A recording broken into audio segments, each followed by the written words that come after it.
It is the Sword of Kaigen meets Emperor Soul. This is an amazing book. I cannot see this not being my favorite read of 2026. This is your anti-romantasy. It is. It has It's all what- the same beats as a romance. It's romantasy But should be. opposite. I guess. Yeah. Exactly.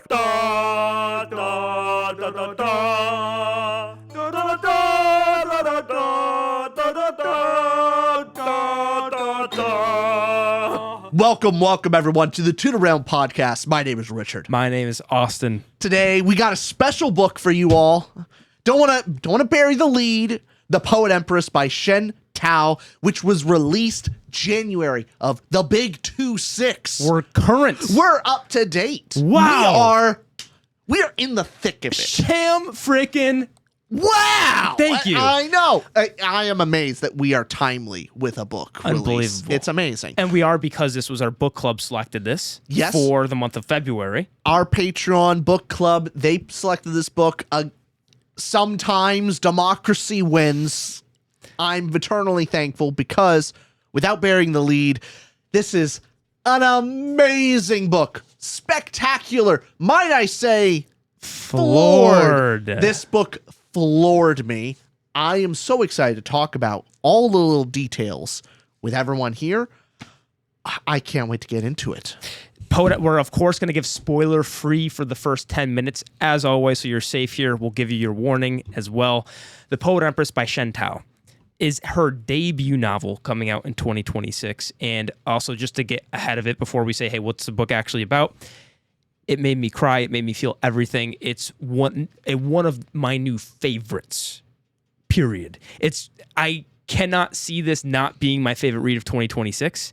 This is going to be an absolute mammoth to overcome for any other book to come closer to defeat this for my favorite book of the year. And it's March right now when this video is being released. I'm very confident in saying that. This book is exactly for this type of person. So if you want to, if you are looking and saying, hey, is the Poet Empress for me? It is the Sword of Kaigen meets Emperor Soul. Those elements combined into this book. And it's interesting because there's some words being coined out there, are some tropes and some, subgenres that are being put out there and labeled onto this book that could be misleading to a lot. So, for example, very important. Some people are calling this a romantasy. You'll see in some bookstores that it comes in on the romantasy section. The author herself, Shen Tao, on a Reddit AMA, pushed back and said, hey, the publisher wanted to call this a romantasy, but pushed against that. The author doesn't want it to be called that. I would not call it a romantasy. No. So it is not that. Don't go in expecting that, obviously. Now, you'll see the word romance thrown out there. And a lot of people describe this as a romance book. Some will say, hey, it's not exactly a romance book. And I don't want to get too into that debate because, hey, spoiler free. So that's a debate being talked about how to pitch this book. But know this, it's high fantasy. It's more, it's high fantasy and in a world that I would label as fantasy first. I would pitch it that way before saying any of the labels that people could disagree about. Well, I think a spoiler-free way to put it is this book is more about empathetic love than it is romantic love. Mm-hmm. Empathy. Yep. It is about love. It is about empathy, but not about romance. If that can kind of describe it. I don't want to get any further than that. But don't expect your romantasy with this book. Exactly. But still read anyway. The book is about this character, Wei, who is a farm girl. By the way, farm girl trope is so in right now. I kind of get your point with farm boy. We got farm girl Wei, who is being taken, not being taken. There's essentially this concubine Hunger Games that happens where the emperor of the land and the next of kin emperor, his name is Terran, he needs to wed a concubine so that there can be more children with the magical powers that Terran and his siblings do have. So Terran's is the next emperor to be, and there must be a concubine that can bear children that also have these magical powers and are one with the ancestors, essentially. So we have Wei is sent off to go try to woo and become the next empress. And trying to be a concubine so that she earns the right to be the empress of this land. And she comes from this impoverished torn place because there's a famine that has gone nationwide, and she and her family are starving. The opening scene of the book is them burying the fifth kid of their parents. So like her fifth sibling is being buried. It's that much of a famine. So she goes this not to like, hey, I want to love this emperor, I want to become this. She goes because it's the only way her family can find, or that she can find a way to feed her family and get them out of this famine. She goes there, and the question is, does she become the one that Taryn chooses? How is this played? And the biggest question this book is asking, there's plenty of them. It's so thought-provoking, it's so layered, it's emotional, everything, but it's right on the back of the book. Do you want to read it off? This is the question the book is asking. How to write a love poem for someone I hated so deeply. How do you write a love poem for someone you hate? Is it possible? That question of empathy, and it's strung together in this majestic debut book and I cannot wait to read what Shentao has to do next. How else would you pitch this book, Rich? There's so much juice to this, but want to, again, keep it very safe on spoilers, So yeah, what would you say? I would also say another element. If you liked the Goblin Emperor, I think this has some really strong elements to that same vein of, character in this new politique that they're not used to and trying to navigate their way through it while trying to keep their identity and trying not to become corrupted as the system that they are being thrust upon. If that helps. That's a big point. There's a lot of scheming and politicking involved here. So it's not the elements here. There's fantasy, there's this empathy story, and then there's also this scheming plotting going on a lot. It's a lot of your political intrigue section of readers will really enjoy this. And big shout out to our patron Emster, who picked this for the month of February. That's awesome. We also had Summer loved this book. Jai did, Plenty did, and then we also have some that didn't like it as much. It was a great book club discussion we had where it was a lot that loved it, but then a lot that were very middling on the book. And the biggest complaint we heard from the crowd that didn't like this book was the prose mainly. It was they couldn't get through the prose and the writing style of the book. So if prose is a big thing for you and this style doesn't work, that you could read the first chapter to see if the prose works for you or not.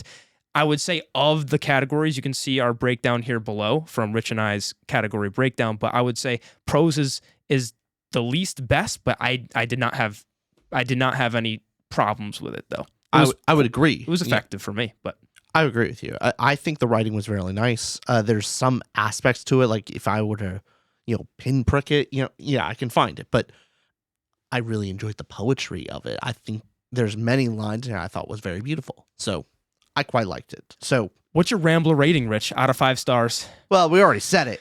5 stars. This book floored me. 5 stars for me too. Floored me. This is unbelievable. I have 3 whole categories that got 5 stars. I have 4 whole categories. 4 whole categories. Yeah. Man, outshining me. Well, for me, the emotion, the characters, the plot, and the thought-provokingness are all 5 stars for me.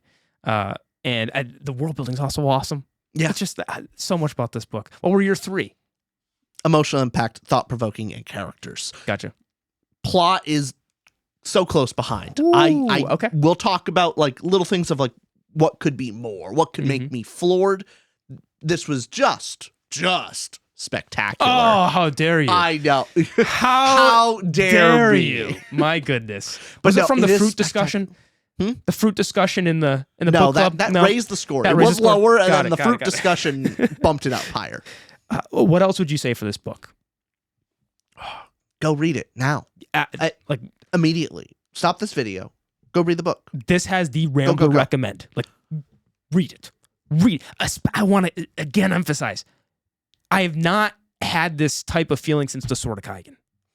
It is the closest I felt to getting that peak, and it challenges it.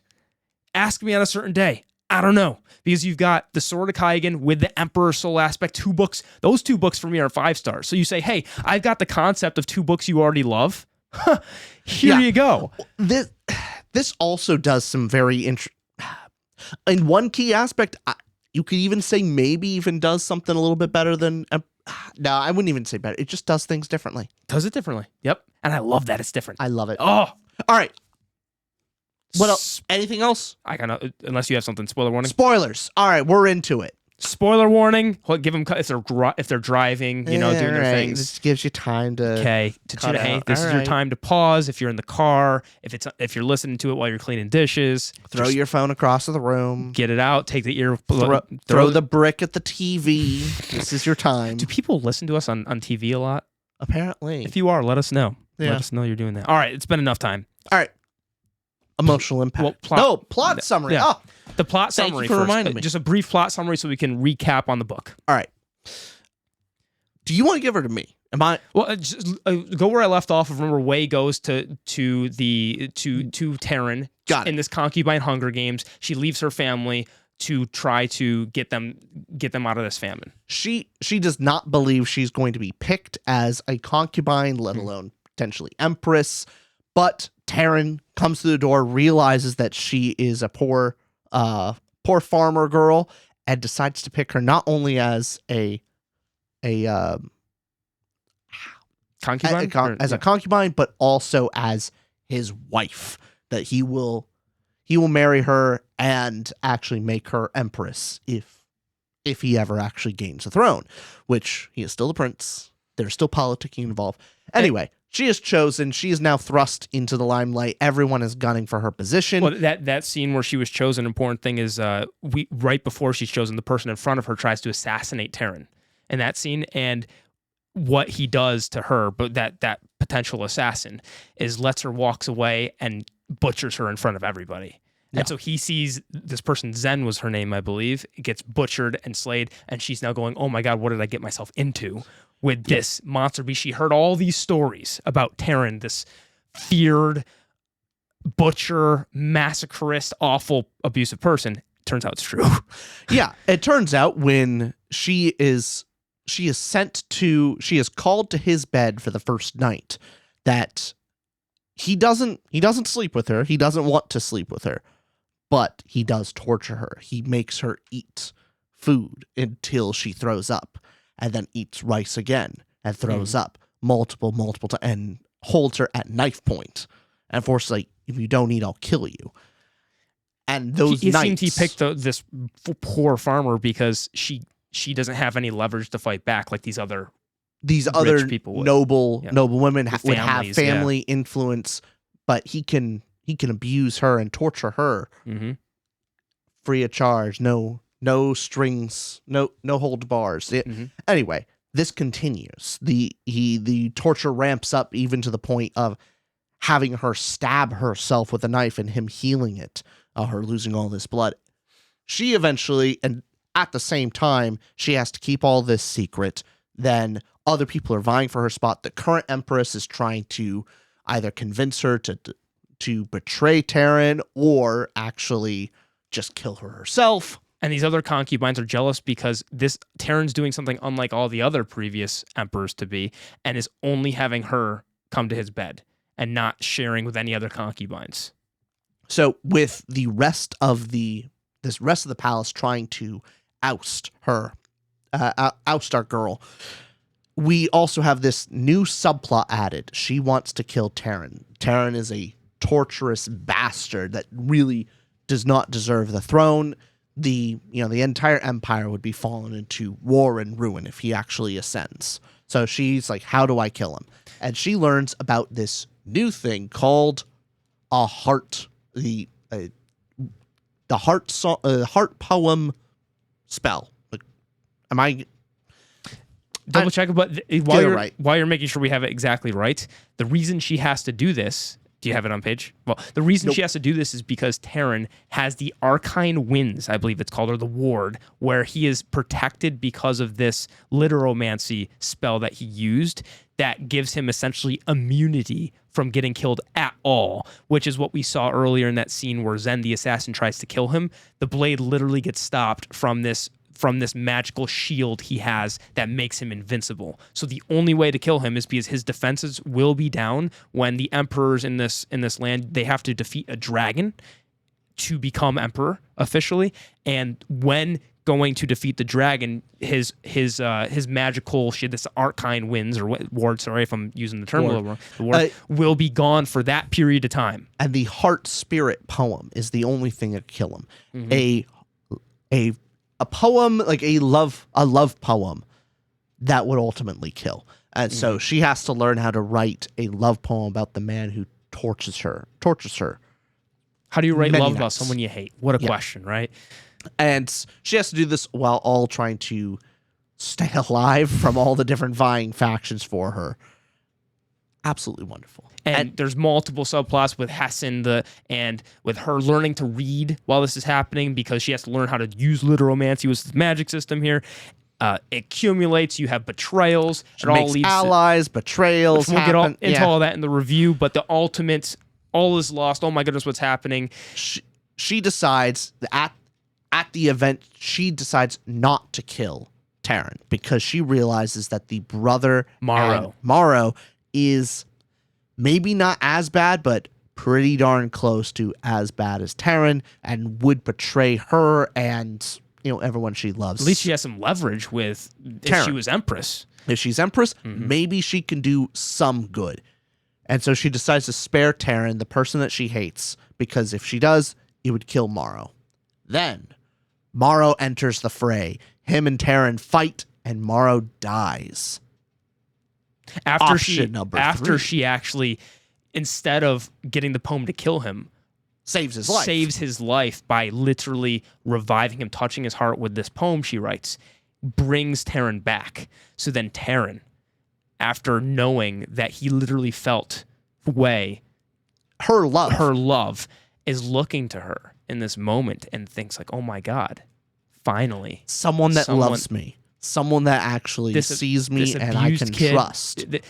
We'll give all the background of the characters. The big thing is that she then actually does kill him. And the reason she does is brother 1, brother 2's out. We have Fruit Boy, Isan, the third child, who's now going to rule, and she's going to be Empress because that's the end of the book. Let's get into it. Let's just get into it. All right. That's the summary. Emotional impact. You start us off. 5 stars. Yeah, 5 stars. I was misty-eyed several times during this book. I was enthralled in so many of these different scenes. I was on the edge of my seat. I didn't want to put this book down. I read it in 2 sittings. One very long sitting because I just didn't want to put it down. And then the last 2 hours-ish of the book, because I had to go to bed.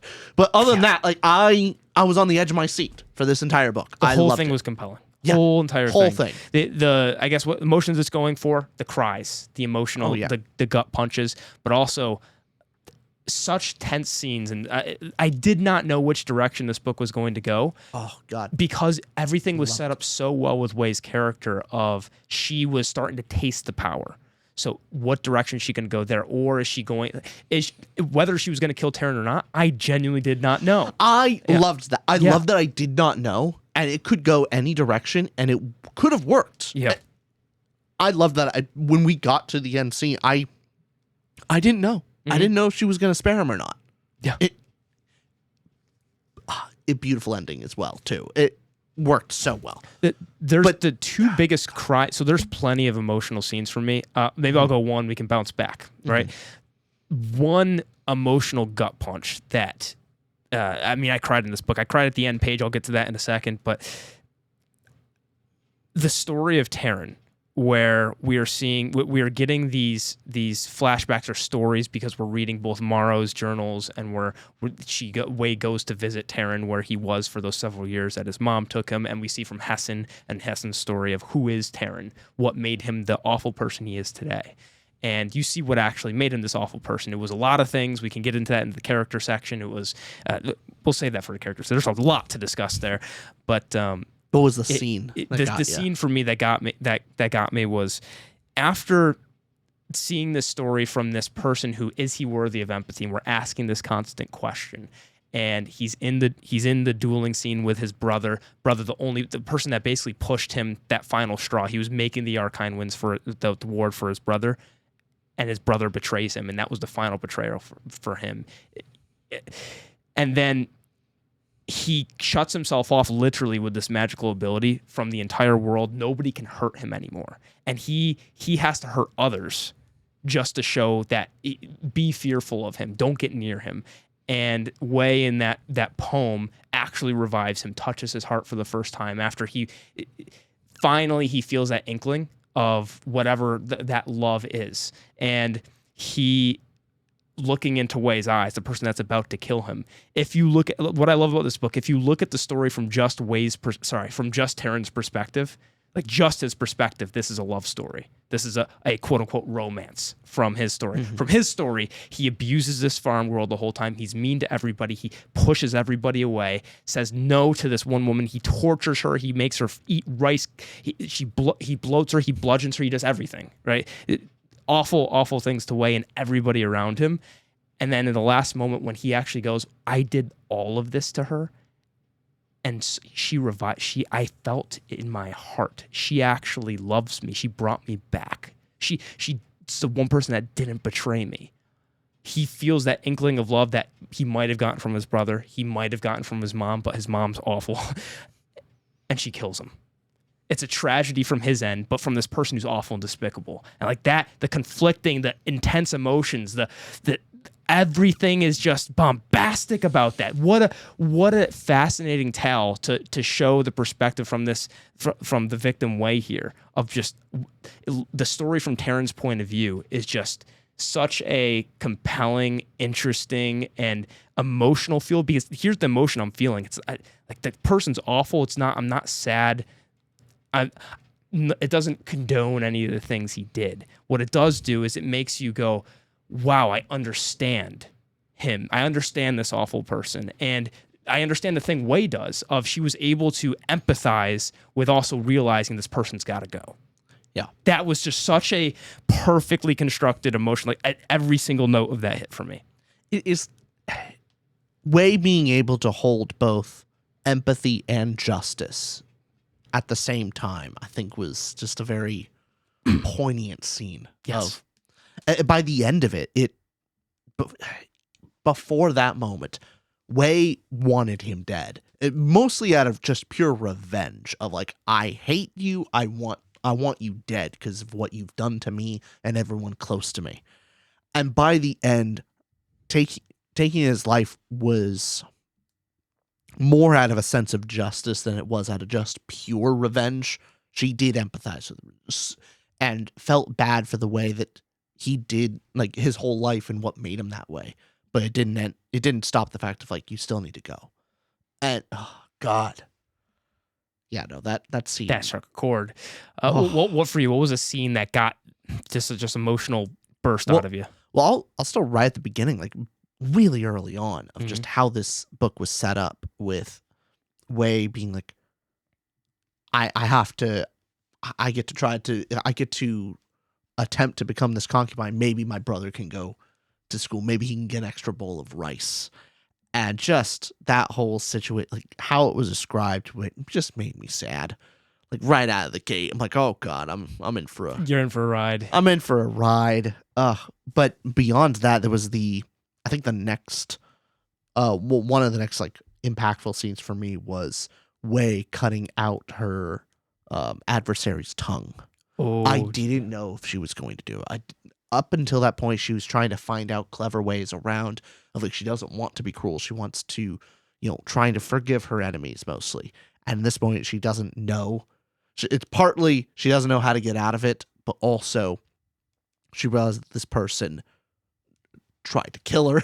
And so she cuts out the tongue and the blood going everywhere and just like, oh God, it was such a rough scene for me of like, it was, the moment she was first bloodied and she gets to be her kind soul gets corrupted a little bit. I love the dilemma she has to make there. Does she play the game? Yeah. How much power does she take? And there's the whole subsect of themes we could talk about there. That was a great scene. I loved how serious this book takes the tragedy, I guess the relationship and all of this here, because there's a significantly worse version of this book where Terran's misunderstood, or There was a moment where I didn't know, because I went into this very blind of when all this is being talked about Tyrion, even after he kills Zen, after the assassination attempt, where I'm still going, he could be redeemed, because like he killed a person that tried to kill him. I'm going, okay, is there more? Is it cruel that he let her go and then cut her down? Yeah, it's cruel. It's cruel, but also it's an assassin that tried to kill him. Mm-hmm. You could walk that back. I could sure. see a dark romance I could see it. You can see it, right? It's then there's a scenes where she's alone with him, and the first one with her having to eat the rice until she's throwing up and disgusted by food, which as part of her character is just being having this famine in her family who can't eat enough, and then being tortured by the very thing you think you wanted. Like, oh, and then the one for me that went, all right, this book is not taking this lightly at all, is when, in order to prove to others that she was having sex or she was performing with Taryn, she had to break bamboo and shove the bamboo inside of her to make it look for the doctors there that she was actually doing her duty as a concubine and not being flippant, because all these other concubines are vying and trying to get her out of there. So she, for the own power play, her to stay there, she had to do that. And the lengths she had to go through in order to stay by her abuser's side. Oh, what a push and pull. Yeah. What an intense way to put her in that situation. And this is why I need justification in my books. And this, like, justification of narratives, because you see the farm girl, the farm boy trope all the time. I just love the fact that it's so justified of why did Taryn pick Way. It's a perfect justification. Got it. I'm on board. As far as I'm just going, oh my God, I trust this author, because Taryn didn't pick her of like, oh, the prettiest girl in the group. Like, no, it was, oh, this person has the least amount of political power. And every other person is a pawn of someone else in this court that is trying to get something out of me and will spy on me. I know this farm girl has no political connections. She won't be used as a pawn. Or she may be used as a pawn, but she wasn't placed here as a spy from the Empress, who already has her spies and trying to gather influence. So she's probably not the Empress's spy. She has no influence. I can hold power over her. Great. She's the easiest to pick. And he can torture her without any real ramifications to him. Mm-hmm. So yeah, no, it made perfect sense why he picked her. Absolutely. I love that. Well, another scene for you, because I'm just rambling. I don't want to bully all the scenes here. I mean, you took a bunch of them, but of course, everything learning about what happened to him at the pleasure house when he was a child was rough. Oh my goodness, yeah. But honestly, every scene when the scene when when Wei tries to finally sleep with Taryn, of like, look, they're gonna kill me tomorrow. They're gonna find out you're they're gonna depose you, kick you from your spot as the crown prince. We need to do this. Come on. And just his violent reaction to it, getting further and further drunk, and just the shaking. This incredible reaction where you go like, okay, something's like off with him. Yeah. Beyond him just being a torturer, psychopath, like it goes beyond. And so that was a great emotional scene. There's so many great scenes here that, on the edge of my seat. Something I want a big accolade to this, and any writers out there, anybody who is trying to pull off emotional payoff in a book. There's two scenes in particular, there's even more than that author should do, that Shentao does here, is pay off a question readers weren't asking. Give you an answer, give you a reveal to something that you weren't even. It wasn't the mystery. It wasn't who committed the murder. It wasn't how are they going to complete the epic fantasy quest. Answer a question that you didn't even know was coming. Like, for example, I thought it was the Empress the whole time that was conning against her, and then in that final scene where we figure out, wait, it was Morrow's wife. Yeah, it was Cillian, who was actually the one that fed that information earlier. And so that changes her perspective toward the end of like, oh, do I let Morrow or Taryn? I wasn't asking that, but the reveal is such a moment of realization and going, oh, but that also connects the puzzle piece. It makes so much more sense, especially with you lay the groundwork really well of Taryn starts treating her slightly better and in public. Yeah. Not in private, still tortures her. Exactly. Still tortures her all the time. In public, but though, in yeah. public, he seems to be kinder, and there's some influence he has. And so Marlo's wife, Cillian, is like, uh-oh, maybe something changed. We can't trust her, and tries to get rid of her anyway. Yep. Yeah, and so makes perfect sense to me. Another one of those major ones was with the ward, the Arcane Winds. The whole time you're going, he's doing that to push others away and make sure that the answer's already there. But what I wasn't asking is, he was making that for his brother, which makes the betrayal from his brother all the worse. And all the scenes seeing them growing up in Taryn's childhood was beautiful. And the scene that made me cry in the end, this is the one that got the tears rolling, was literally the last portion of the book, where we see hints of these ghosts, and these ghosts live in this world, and we see the ghost of Taryn and Morrow before all of this happened to them. That innocence, that pure innocence of before he became this abuser, and Morrow was vying for this throne, and them having this jealousy between brothers, and that moment where we get to see, I'll read it here. It's a very short section, but I love how this book ends. We have it here. I don't know how much of this I should read actually. Here, I'll go quick. But not long after that, we crested the peak. Little alpine flowers dotted the mountain in yellows and blues. Bless you. And wild grass shivered with life in the breeze. The valley stretched out green and lush beneath us, cradling the Arcane River. And it all seemed a gentle assurance that the world went on turning, even when we were not around to see it. We laid the bamboo casket down on the soft earth, lit some incense, and knelt before it. As I performed the funerary rituals, I glimpsed his ghost. The boy I had met in the meadow appeared not 10 paces away, slightly aglow, and there was a tiny, timid smile tucked between his cheeks. Nobody else seemed to see him. Isan, Kieran, and Hessen were all finishing their rituals, heads down, a few paces away. "Taryn," I whispered and stood. The boy's smile widened just a little. Then he did something that astonished me. He clasped his hands together in front of his heart, palm over fist, and bowed deeply. A tension gesture of respect, deference, and gratitude. I did not hesitate before returning it.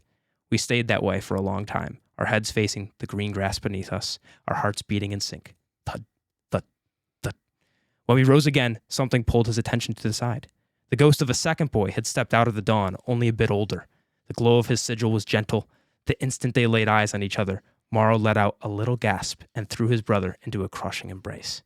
And the way he held him, so tightly, with his cheek buried into his hair, it was like he never, ever wanted to let go again.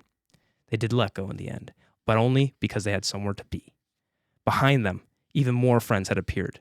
I could see a wooden bridge arcing over a pond, brimming with hundreds of shining carp. Behind it, a peach garden sprouted into life, its endless branches ripe with summer fruit. Bee-eaters played about the canopy, and under their shade, hollycats chased each other's tails. At the back of the garden stretched a giant tree next to a golden, thousand-tiered pagoda. And it plunged so high into the sky, I was sure they would have to spend a whole lifetime climbing it. In front of it all was a white tiger, life-sized, sitting on her haunches as she licked a paw. Nunu shimmered from beside one of her ears, and little sparrow hovered above them both, whistling a beckoning song. Taryn's smile was not shy anymore. It was beaming.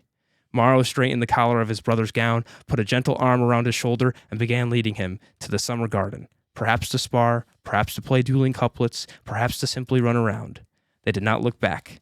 After they crossed the bridge, all the ghosts vanished, and there was only air. Not long after, the ancestors took him. Below me, vines curled over the bamboo crate, and white lilies bloomed from the cracks in the wood. One of the soft petals, a tiny ant crawled. The sight was comforting.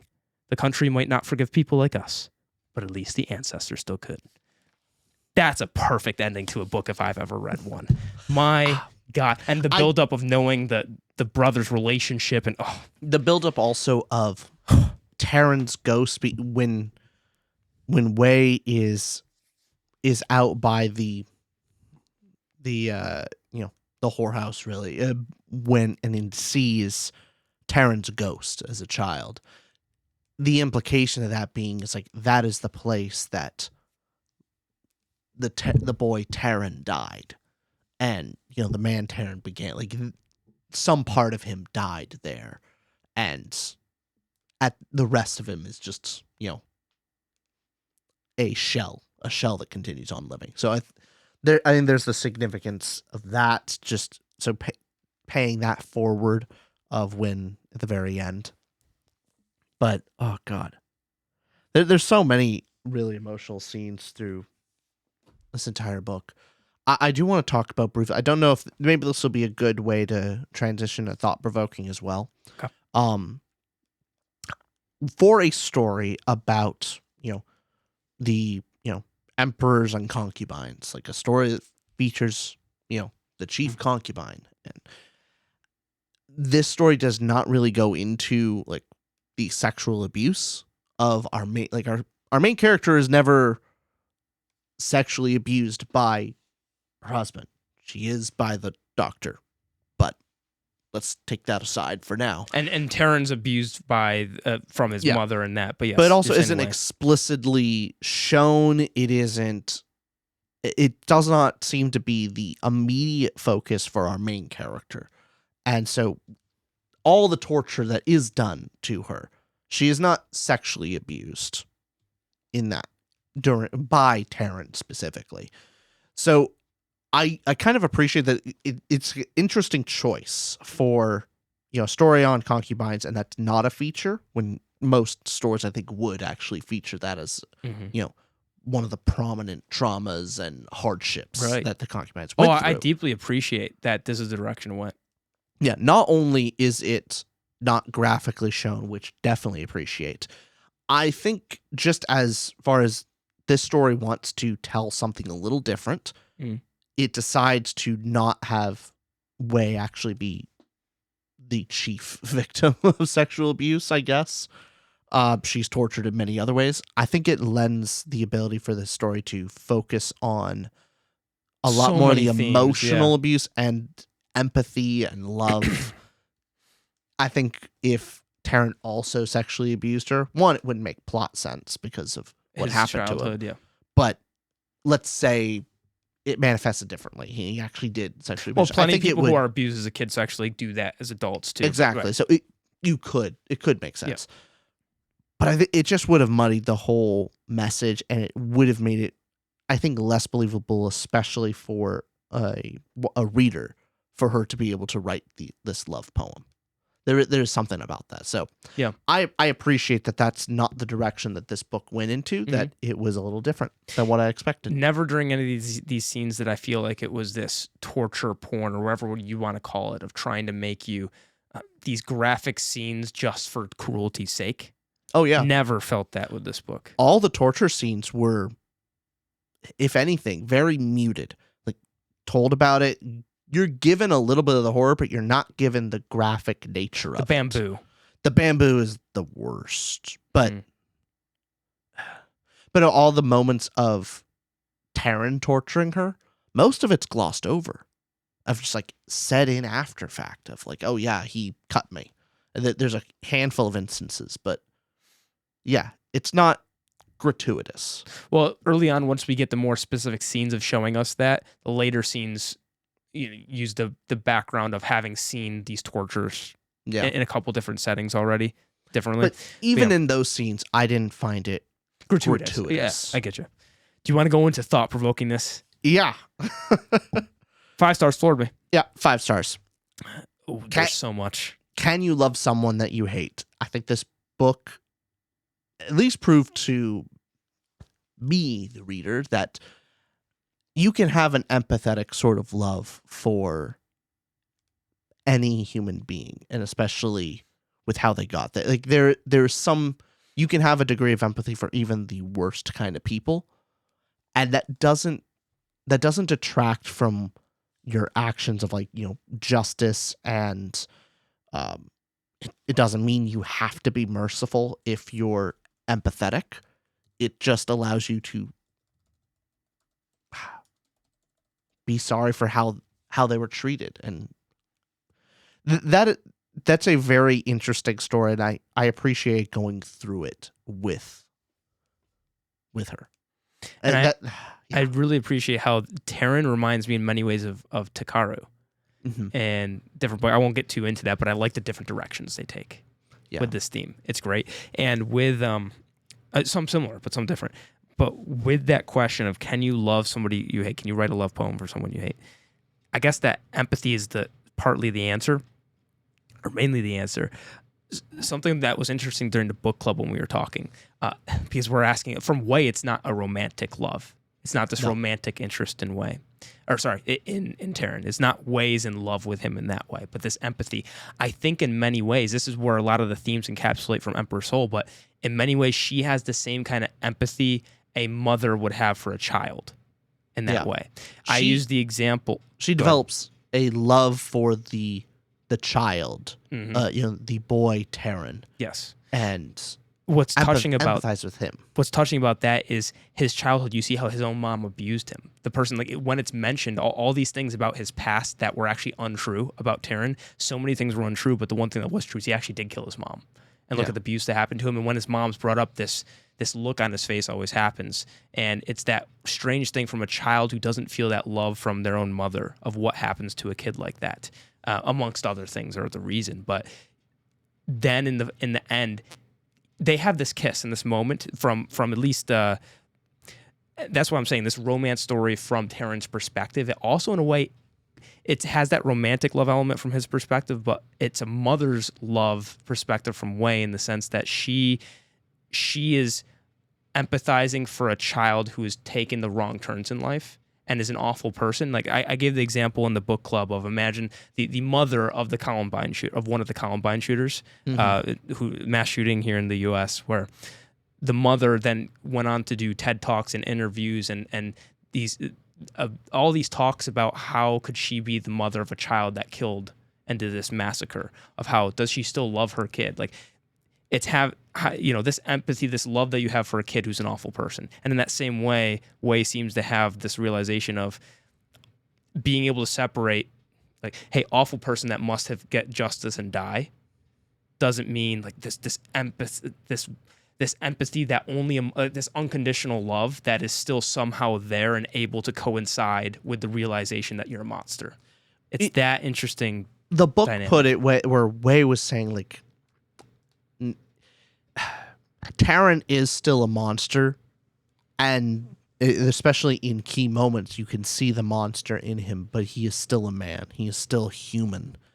And to learn about the man and the monster doesn't, just because you learn about the man, the boy, doesn't make the monster go away, but it does mean there isn't just a monster, as she previously thought, of just absence everything, like knowing nothing, it's just the monster, trying to find out more about him.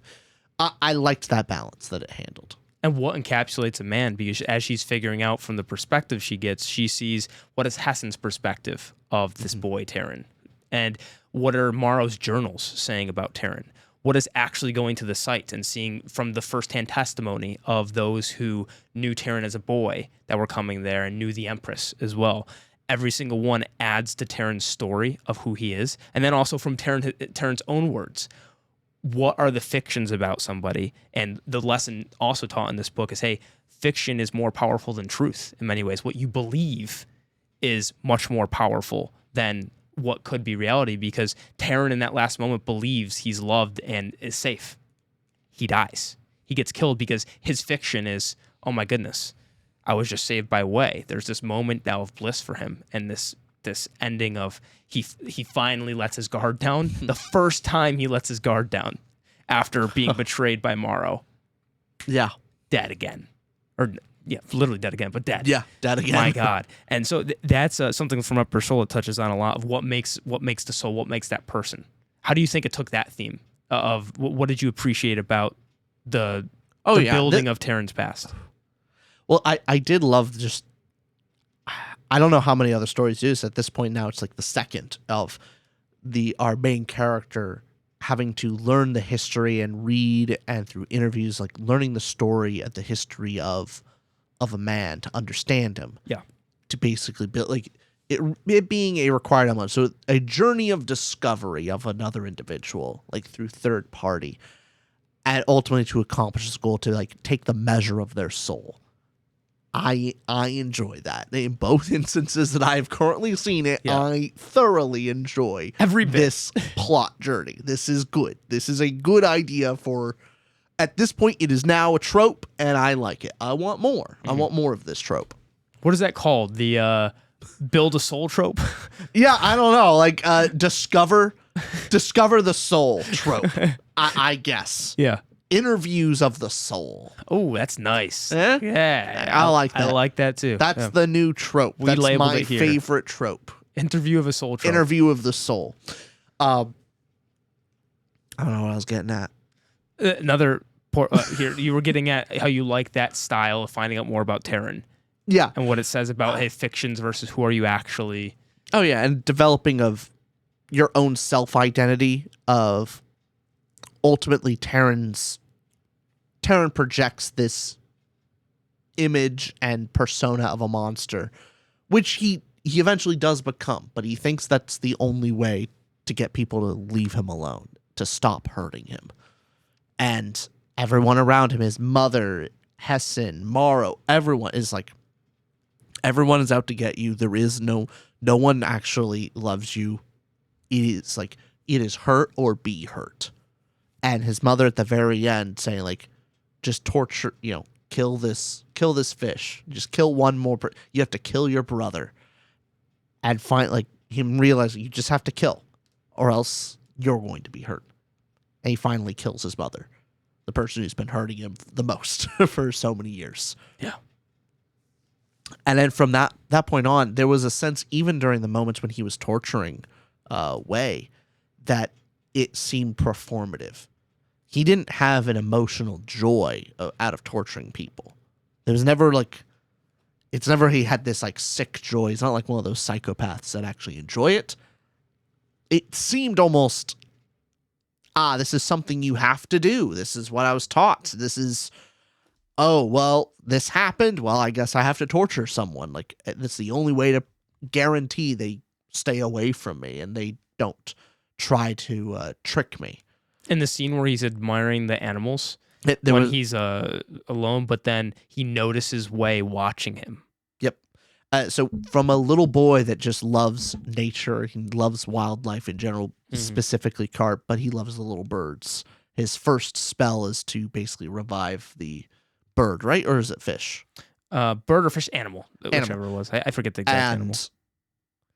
So he sees her notice him and going, oh, it's a moment of weakness. She sees me caring about another living thing and immediately kills the birds. Like, no, I have to stay hard. I have to stay the monster. And it's so tragic how much of a performative action it really is and just how senseless. But I will say, I know I'm backtracking to emotional, but maybe we could talk about it a little bit. He's when Wei tells Morrow right before the end of like, Terran was making that spell for you, not him. Like, he never betrayed you. He tried to save you. He tried to write that spell for you. And Morrow's response of, well, then he hasn't learned a thing. Oh, God, that hurt. That hurt some of the most. Oh, of how, like, talk about another character that just tragic character. But getting into that is the nature of leadership, because that this book does go into power. What makes a leader, what is power for, does power corrupt? Absolutely. Is it a weakness to desire power? Yeah, Wei asks herself that. Is it weak to want power? I think ultimately this book is saying that, like, ultimately power is not good or bad. It is what you do with power. Mm-hmm. And that so many people will do bad with power because it's, of course. But that doesn't make the power itself bad. It's not bad that Wei uses her power to help feed the hungry. And that's only possible through her power. It's to teach the other women and the servants as well to read and write. That's power. And it's good. It's a good thing. So what do you do with it after you attain it? What do you do with it? And what is the power for? And I think at the end of the day, the lesson that she learned was it is wrong. If you are obtaining power, if you are seeking, striving, and making moves to obtain power for the sake of obtaining power, you've gone off the path. Which is what Taryn didn't even know what to do after becoming emperor. Yeah. He was just finally asking him, like, hey, what are you going to be do emperor now? tomorrow. He goes, well, I didn't think past that. Yeah. I just thought about getting there. That's a problem. Yeah. But Shay's lesson of what is the power for? And ultimately, it is not just said and told to us, which it kind of is. Like, she has the woman who cannot talk anymore, the woman who had her tongue cut out. With the J. G, I believe, or yeah. Jira. Basically writes and tells her, like, as long as you remember who it's for, as long as you know what it's for, you won't be led astray. And her realize, okay, the power I am seeking, what is it for? It's for the betterment of the people. It's mainly, and her main focus on betterment for the people is feed the people. Hey, if I'm Empress, maybe I can push Taryn to actually help with this famine and improve the food allocation to my family and all the other poor people around. Maybe I can try something. We can allocate the food better. Yeah. The minute she realizes that, option number 3 is Fruit Boy, who could actually do a lot more help, a lot more for solving the famine, but that means I don't get power. Then you give away power. Like, her keeping in mind, what is this power for? It's to feed the people. Oh, there's an option for me not having power, but the people are fed. She takes that. Mm-hmm. And that is the sign of a good leader. It's about what the power's for. Exactly. And so I really loved that message of the story. That's why I was saying this is very much a Goblin Emperor type deal. And it speaks even to more of how much is she willing to compromise herself. She cut out the tongue of her adversary. She's willing to go through political assassination. So, like, how much is she willing to... She betrays Hessen. Yeah. And he gets his hand cut off because she lies. And her own friend, Ren. Isn't that when Ren gets killed because of... Yeah. That's a big message. And the weak part about wanting power is if you want power so you're strong, that is weak. If you want power to help others, that is strength. Mm-hmm. And to help others, you do have to be strong yourself. That is... So if you want it for the sake of being strong, like, because in Taryn's point of view, he wants power just so he doesn't get hurt. It's his shield. It's his way of, like, that's how, in his head, that's to be the strongest, just the power, just the strength. That's the point of power. You want to command so that you yourself are okay. Mm-hmm. That selfishness of power is weak, because that's a question she's asking a little bit of, like, hey, she's asking herself, is it weak for me to want this power? And she learns that lesson of, well, it's about what the power is for. Does and is for. Yeah. And there is something to be said of, like, hey, she doesn't want to die. She is obtaining power so she does not get killed. Mm-hmm. And that's not weakness of she's in genuine threat of... But that's when she feels it's the weakest, though. Yeah. That's when she questions herself the most. It's when it's most selfish. Yeah. So that's the most internalization she has of... But there is also a difference of her being selfish, of wanting to punitively punish, a servant, and just trying to stay alive. But then when it feels good is when she starts to question herself. Because she's like, yes. I just did that, and wait a second. It felt good. Yeah. I had the power to do that. And when she was starting to feel that way, it got a bit more complicated in her psyche. Another big question this book asks is about sacrifice or suffering. Suffering is the big one. One of the questions in there says, what is the point of suffering if we have nothing to gain? Why suffer? Because you're human. Ultimately, you are alive and therefore you suffer. That is the answer.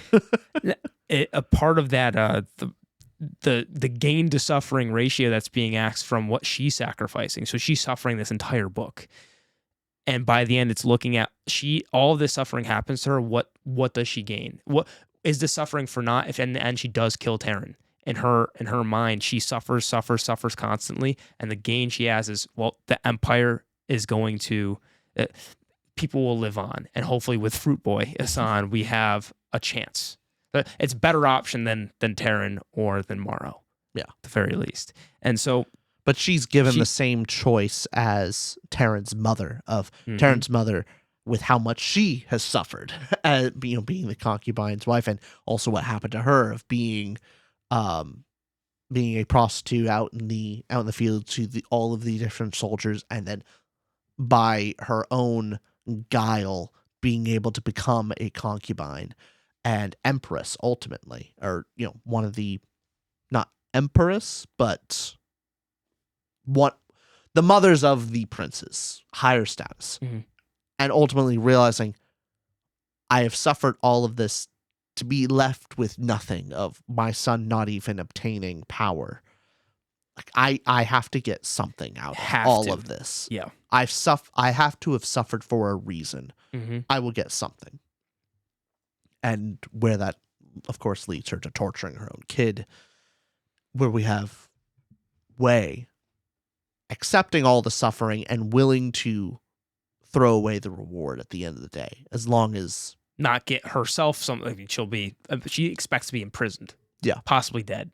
But I mean, it is ultimately the focus on others rather than the self. That is, at the end of the day. She does, in Wei's mind, she does get something. She didn't trade away her suffering. Like, she suffered, and at the end result is the people get food.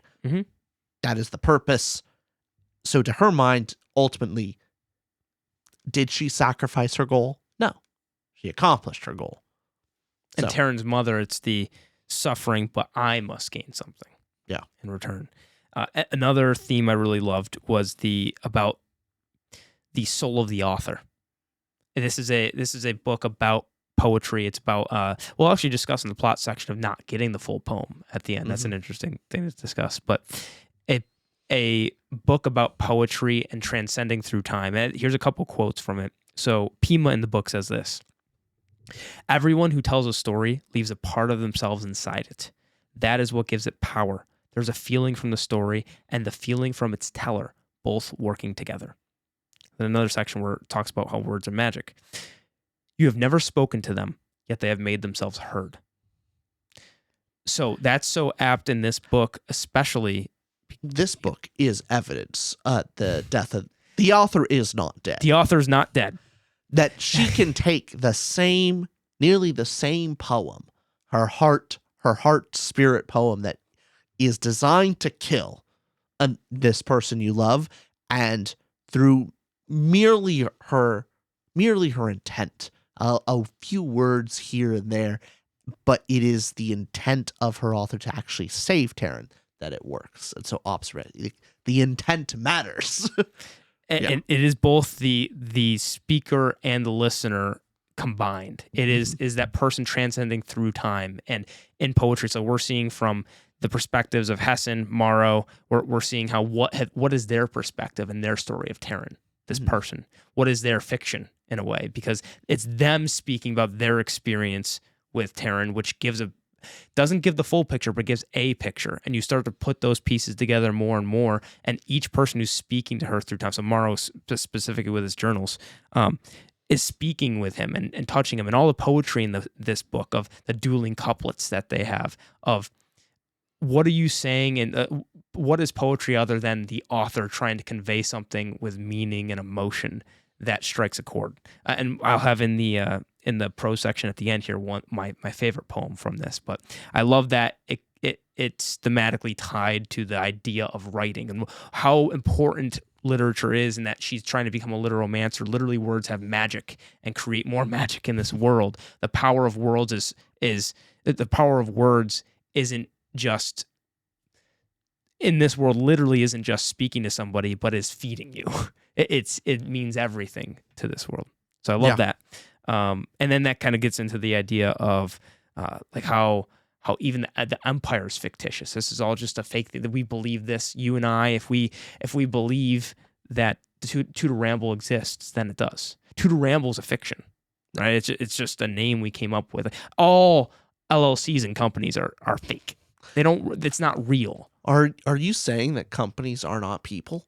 No, they're la la goo goo. You know, like this laptop's real, but Apple's fake. You know, Apple's just something we've all led to believe is a thing because money is fake.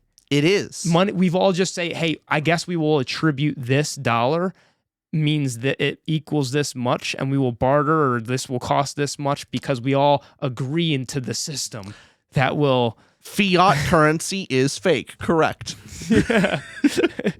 Bring back the gold standard. Nah, can't go too far, I guess. Well, here's the thing: the gold standard, fake. Gold, real. All that glitters is gold. No, but that is I think I already said this line, but the sometimes fiction's more important than truth thing. Yeah. Now, question about this other theme as well. We can go on the characters after this, but the theme of trust and abuse and how that coalesced here. How do you think that was handled? I mean, generational trauma and it's handled incredibly well in this. I do find it interesting of often that the abuser can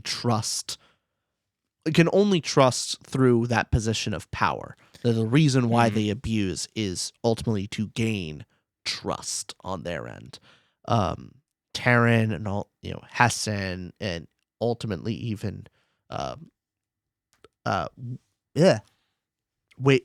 Way can only there's sometimes when they realize that the other person is only with them or is only working with them because of what they offer and because of their position of power, it's something they can actually trust of like, oh, I know you're out for yourself, and so I can trust that as long as that remains the case, you will not betray me. Or in Hessen's case, he's there for the empire.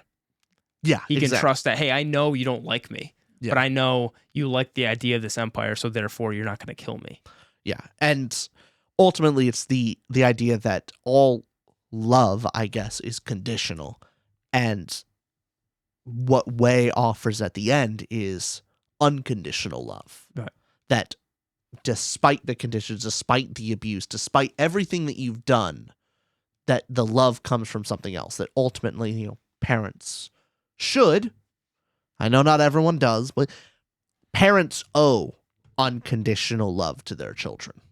The children does not owe it to their parent. No, children do not owe unconditional love to their parents. But the parent does owe their that love to the is kid. Conditional on like how do your parents treat you. It is conditional, yeah. It is. That's why there's nothing like a mother's love or a parent's love that way. And especially mother's love. Like in this case, it's going toward that theme. Yeah, but to love someone regardless of what their actions are, how they are as a person, everything else of just you deserve love. And that's what Way learns. Even if you're Taryn. Yeah. And ultimately, Taryn has never had that and has never really understood that type of trust that could come. But you deserve to have been loved, and those you've harmed also deserve justice. Yep. God, beautifully done book. Want to go to the characters? I think so. 5 stars. Yeah, 5 stars. Holy crap. Yeah. For specifically Way and Taryn. And Morrow. And Morrow for that case, yeah. Those 3 are the big highlights, but let's go one by one. You said Way first. The Rice Wife. The Rice Wife. So her character. Why was she irreplaceable in this book? Why did she have to tell this tale? What were her flaws, wants, needs? Let's break her down. So right off the bat, I've heard some slanderous statements of like, oh, Way is not even really a character, that she's just a vehicle for Morrow. And that was just our dumb patrons. Don't come on. That was the book club couldn't people. believe it. Oh. Okay. Wait, that was Scott too. That was Scott. Oh, I'm ashamed. Scott's usually on it, but no. Scott is normally on point, and he really missed with this one. Unbelievable. But yeah, so Way is an important character. She cannot be replaced. This, as she starts off, your generic farm girl. She's kind, empathetic. She loves her little brother, and she would do anything. Little bow. Little bow. She'd give anything to save Little Bao, give him the opportunities that she is not. So, right off the gate, like, is she replaceable? Sure. She is just kind farm girl, unaware of the wider world, and is thrust into this complex political structure in a far darker and grim world with people surrounded by people who do not act very family-like and very Not at all. No. not very village-like. So, but as she grows competent in her lessons with betrayal. She attempts to keep her soul, her kindness, her identity, and some of that sheds away. She evolves, she changes, realizes she does have to play the political game sometimes, but that doesn't mean she has to be as cruel. Be as ruthless as you have to be, but no more. That it is tempered with justice. Is the minute it starts becoming vindictive is the moment that you have to pull yourself back. But then realizing that all of these power plays, that everyone else in the game is realizing that, like, is attempting to obtain power just for power's sake. And that, like, around halfway through the book, laser focused. Like, the more dark it seems is when she's going, I want to kill Taryn just because I want to kill Taryn, which, valid reason, tortures me. But that coincides with, oh, I maybe want to obtain power because it does feel good. And all these things are focused on her. Then when she starts developing, no, I want to kill Taryn not only because he tortures me, but he deserves, like, my friends and the people deserve justice. And the kingdom is going to be worse off with Taryn in charge. That evolution of a true leader is wonderful. It is wonderful to see. That is something that I love about her character in the end moment we discussed, where, hey, what is she actually going to choose? It's a sign of a compelling character with multiple different competing interests and different priorities. You don't know what is she going to prioritize in that moment, because we've seen her tempt with power. We've seen her cut off the tongue. We've seen her in an earlier scene. We've seen her when the Empress outs her and says, hey, by the way, we saw you going to Morrow's wife and going over and insinuating you're sleeping with Morrow. Mm-hmm. We saw that happen, and in that moment, instead of, she has option A, option B, she chooses option C, which is, hey, I'm gonna admit to your lie. Like, yes, I did do that. I did it so I could learn how to please my husband better, because she had Morrow's wife had all these tricks to teach me so I could better please him. And then through that lie to get out of it, and she starts to play the game a little bit more. To save the servant. Exactly, save the servant. So she starts to play the game, and then when Hessen, in that moment, she beats Taryn to it. She ploys and makes this fake document that seems to have been written by by Morrow, so that Hessen, when he presents the evidence of, look, your to-be wife or wife is going to be, she's learning literomancy. Look at that. Well, and what's then what's lovely about the add-on to that scene of it was well set up of her changing little things in his documents to be able to get more food to the people. Oh, yeah. And then him going back through his notes going, boom. oh, look at the changes. I didn't write that. Yep. Worked beautiful. So well. Yeah. And then one shows it, and Taryn goes, you think I'm that dumb, Hessen? This is my brother's writing. And then so she played the game perfectly against Hessen. But then she also advises at the end that Hessen shouldn't be killed. And so there's all of that competing interest. But the thing I love is not knowing what she's going to choose in the end, which is very different from, maybe an example to use is Mistborn. Love the Mistborn series. I will say in book 2, the main character of book 2, so I will keep this spoiler free, the main character of book 2, I know what the main character's decision is going to be at the end. Remember that? Yes. Still a good, fun book. But that book, remember, I love the mystery of the book. That's all fun. But when the end decision comes in that book, I know, I knew last book what that potential character was going to do in that book. So that compared to having the competing interests of the characters is important to go like, oh, they're multi-layered. There's more to them that meets the eye, and especially with the central question of the story being that has to be so important with the way. Well, it sets it up where it's not an easy decision for a good character. No. It's any decision could to some degree be rationed Mm-hmm. out, but I think she does make the best decision in the end for this story. As far as plot goes, I love that. But, Oh, me too. Yeah. but no, yeah, no, I think her character's growth of balancing empathy, justice, and the ultimate goals of power is a wonderful journey to see someone. And at the end of the day, it's such a hopeful, like, oh, the rice wife, the poet empress, the rice wife, it's hope. Not everything's perfect. She's still gonna have to go through troubles. Like, she's still a woman in this empire, which she's still going to have to bed this man she doesn't even really know and bear him sons. So she's gonna have to go through another thing, but maybe she can direct things in a direction with less famine. That would be Less famine great. is More good. fruit. More fruit. Come on, Fruit is Boy. better. Let's Fruit go. Boy will save the day. He's gonna save the world. I believe it. Yeah, Way's amazing. Do you want to go on to Taryn now? Yes. So, Taryn, thank God he wasn't just this bad boy trope. That Oh. oh my God, thank God. I'm so thankful. My goodness. It could have easily been just the bad boy trope that she falls for, and this could have been a romantasy. Honestly, very easily. How many books have we read like that? Oh yeah, 3. Or hell, you could even add, like, I could even see this being, with even less effort, a dark romantasy of almost all the plot remains the same, like nearly every plot point, but you add in like the sexual component of, like, she actually does have romantic feelings for him. Oh my God. She still kills him in the end. Stop, but it's more tragic. Cringe. I can see it now. Cringe. Infinitely worse book. Infinitely is in worse. Here. Oh, infinitely. Infinitely Oh worse. my God, yes. I'm so glad it is not that. But no, Taryn as a character. Okay. Did you get from this of, like, Taryn has some type of not mental illness, some type of developmental, yeah, neurodivergent in some way. Yeah, some type of neurodivergence of there's something off with him. Yeah, especially in the maybe childhood. Yeah, I could see that. Yeah, I could see that.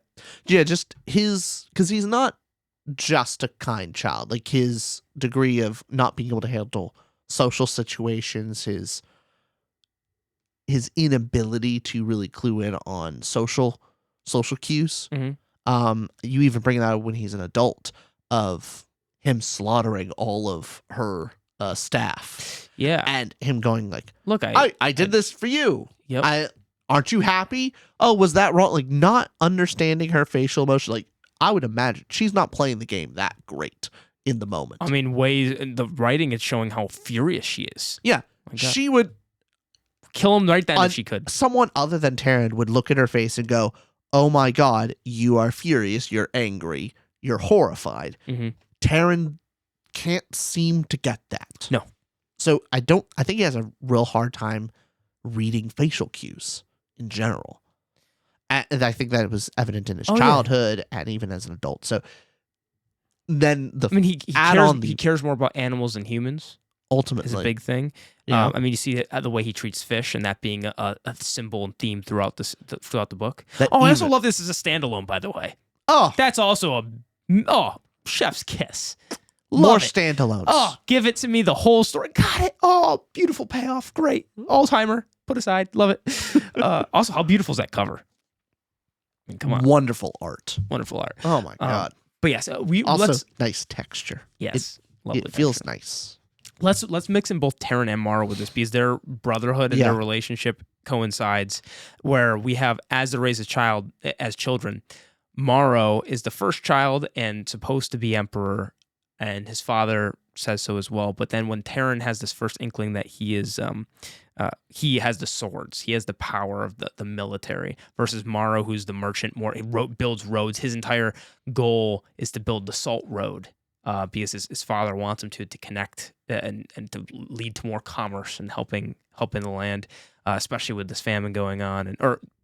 So having the brothers vie against each other this whole time, and knowing in the background by the end of the story that the father, as soon as he knew Terran had the power of the swords, had the military prowess, he knew the entire time he was going to choose Terran as the emperor. But he waited to the last moment to do it, so that both the brothers would still have this goal, this motivation, this back and forth. And would So still he played be them.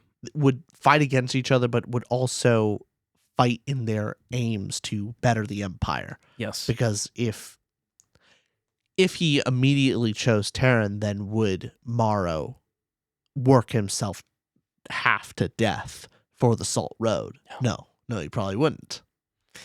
And Morrow's entire he overexerts himself building the Salt Road.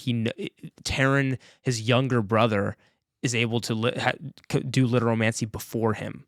And so he has this constant shame of the older brother of not being the first, being behind, and knowing Terran's more talented than he is and smarter than he is. He taught when they have dueling couplets and they have all he beat him sure when Terran was younger, but quickly Terran was just more adept, and it goes to the more neurodivergence of maybe there was something there that just he was able to, he's able to chew out literomancy like it's nothing.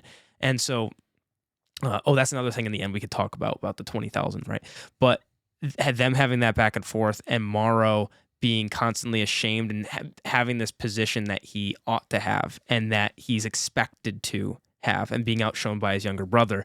But then his brother looks up to Morrow still the whole time. It's the only person he seems to have any type of connection with.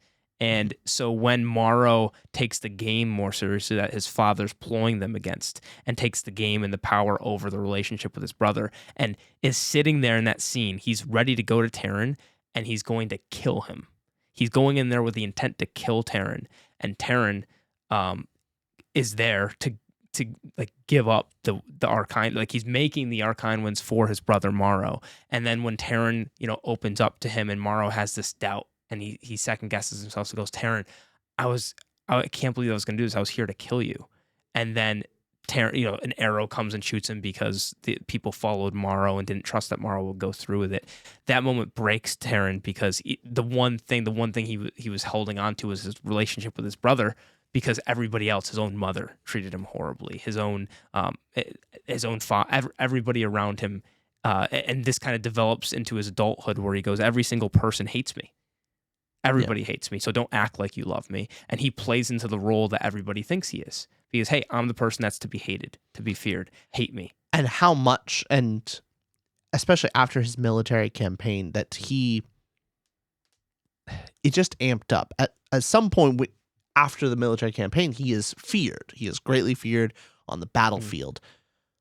And then he starts killing more innocent villagers, and he is far more brutal on the battlefield than he needs to be. And that's where the rumors start. Mm-hmm. Now, how much of that is true or not? Could be true. We found out a lot of things were false. But that's the story. Right. That's the story of it being built. And at some point, Terran starts leaning into it. Of like, that's the fiction, I'll make it reality. And he does kill different staff. He's more cruel than need be because he is leaning on the fear that people will be afraid to double cross him and hurt him if they are afraid of him. Mm-hmm. But I find there's also a very tragic moment for Morrow of like, let's concede a lot of different situations, not full, pie in the sky utopia of this situation. But there's a moment where Morrow realizing, like, actually, Terran is better than me. Terran's smarter. He's better at literomancy. He's more powerful sigil. Like, this is the moment. Like, I can step aside. There's a moment where he's willing to not be the crown prince. He's willing to step aside and support his brother. And it is the people around him that say, absolutely not. You can't do that. Terran is going to kill you. Like, it's kill or be killed. Everyone else convinces him with that. Yeah. But there was a moment where Terran was always going to be the crown prince. That was always going to happen because the emperor knew that. Emperor knew it. Just didn't tell them. But there's a different story.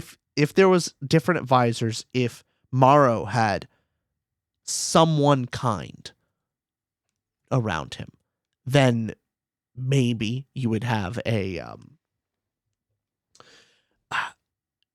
maybe you would have a different story where the brothers would actually get along and Terran would become emperor, but he would have Morrow by his side. That betrayal wouldn't have happened. That core theme with these characters of the loss of innocent is what's so beautiful, especially about that end scene of seeing their ghosts as children. Mm-hmm. The people that corrupted them are the adults around them. Yeah. The adults abused Terran. His mom abused him. And the with adults Morrow's also abused perspective- Morrow. His Well, father exactly. abused Yeah, Morrow. certainly did. Every advisor, the chief advisor to him, that sees Morrow being worked to death Mhm. and shoos the doctor away.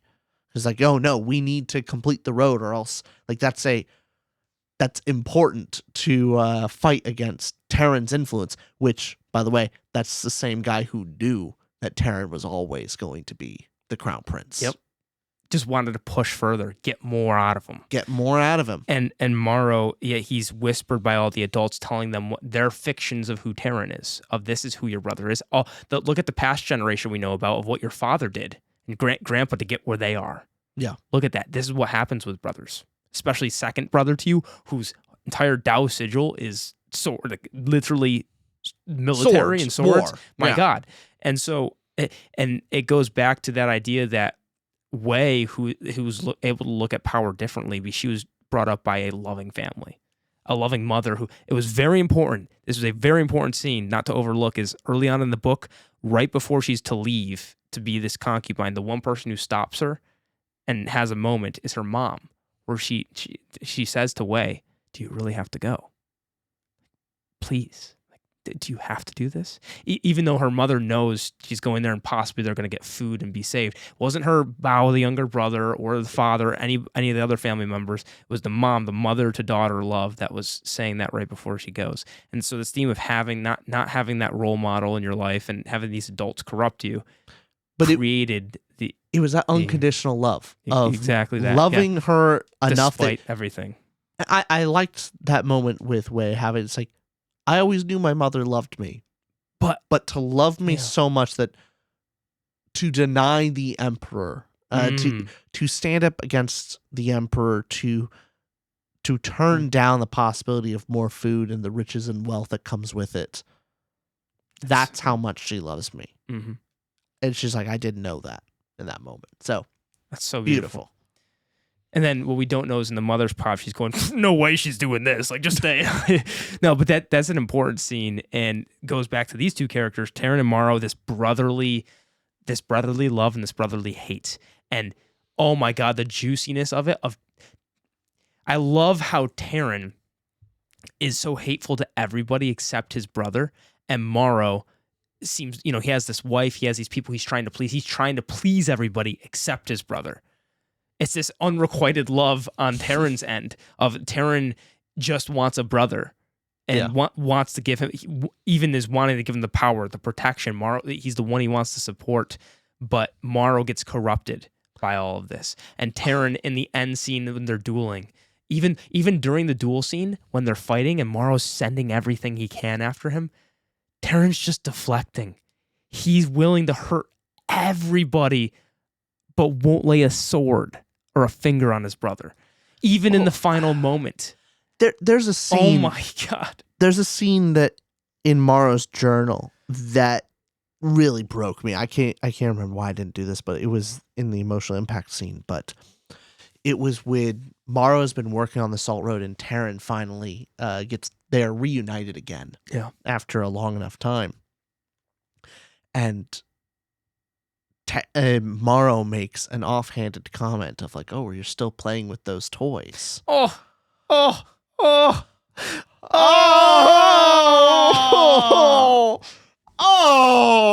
and Terran just covers them up. Like, I'm sorry, I won't embarrass you. And how the toys were. Morrow like realizes his mistake and like, oh, I'm sorry. Like, hey, let's play with. It remembers the name. It's like, no, I'm not embarrassed. Let's play all together. Like, and the wood versus the wood sword versus the steel or whatever sword. Yeah. And then the end scene where we get to see all of his animals in the ghost Yeah, realm. oh. Take care of him because he's there with all of his toys and with his brother. So Taryn gets that end scene is the world Taryn wanted to live in the end, but the world didn't let him. The world denied him that ideal. A child, the loss of innocence of a child, seeing as someone else is being told that you're too old for those toys, and like to that sense of shame coming from your brother, and like, my God. And you know with Taryn that all the people around him are telling him to put away the toys. Like, hey, you're a prince. You need to grow up. All these things doesn't matter until his brother says it. And he's like, okay, yes, that's all that. But he brings it for his brother. He wants to play. And the brother says, "You're still playing with those?" Oh, it hurt. It hurts so bad. That was a painful moment. It was. And just the swell of emotion of Morrow realizing a mistake and doing his best to like play with his brother and like repair that wound, repair from that bruise. Oh, that hurt. That hurt a lot. Yeah. It showed, but the thing is, that is a very key element to show that there's probably no one else other than Morrow that actually treated Taryn with any degree of insight. Of Taryn needed to be treated a little differently. You need, like, Taryn thinks differently. I think is some level of neurodivergent and has to be handled with some degree of empathy and care. And Morrow's the only one that does, and looks at the situation through Taryn's eyes, and what does Taryn care about? Like, I see why Taryn loves him. I get it. He's the only person that treats him with any degree of care and love. And, to then rip that away, it's so good. It's not fair. Oh, yeah. Touching. That scene was rough. This book is an exemplary example of a brotherly relationship, loss of innocence, having your characters corrupted, but then on Way's side you have your character who is attempted to be corrupted, yet does not. You have this great balance of these flawed characters with these deep motivations and understanding exactly how they function and why they function. Why is he so closed off to the world? We see why. Why is Morrow the way he is? We see all of them. All of their characters are. You put them in any other book, you put them in any other world. My God, yeah, one of a kind. One of a kind. Love it. And ultimately, I did want to ask while we're in the character section. We get less of what, so we get enough of like why Taryn would be a terrible emperor. Awful choice. He's cruel, vindictive. He doesn't even know what he wants to do with the power. All we know is his powers amplified 1,000-fold means a lot of innocent dead people. That's just inevitable. Can't so. Worst option. Morrow. We see something of like. We see the noble boy that just wants to do his best and does want to help the empire. He does want to serve the people, and ultimately corrupted at the end of the day to just obtain power. That he has stopped. He has lost the reason for the power. He is now just obtaining power.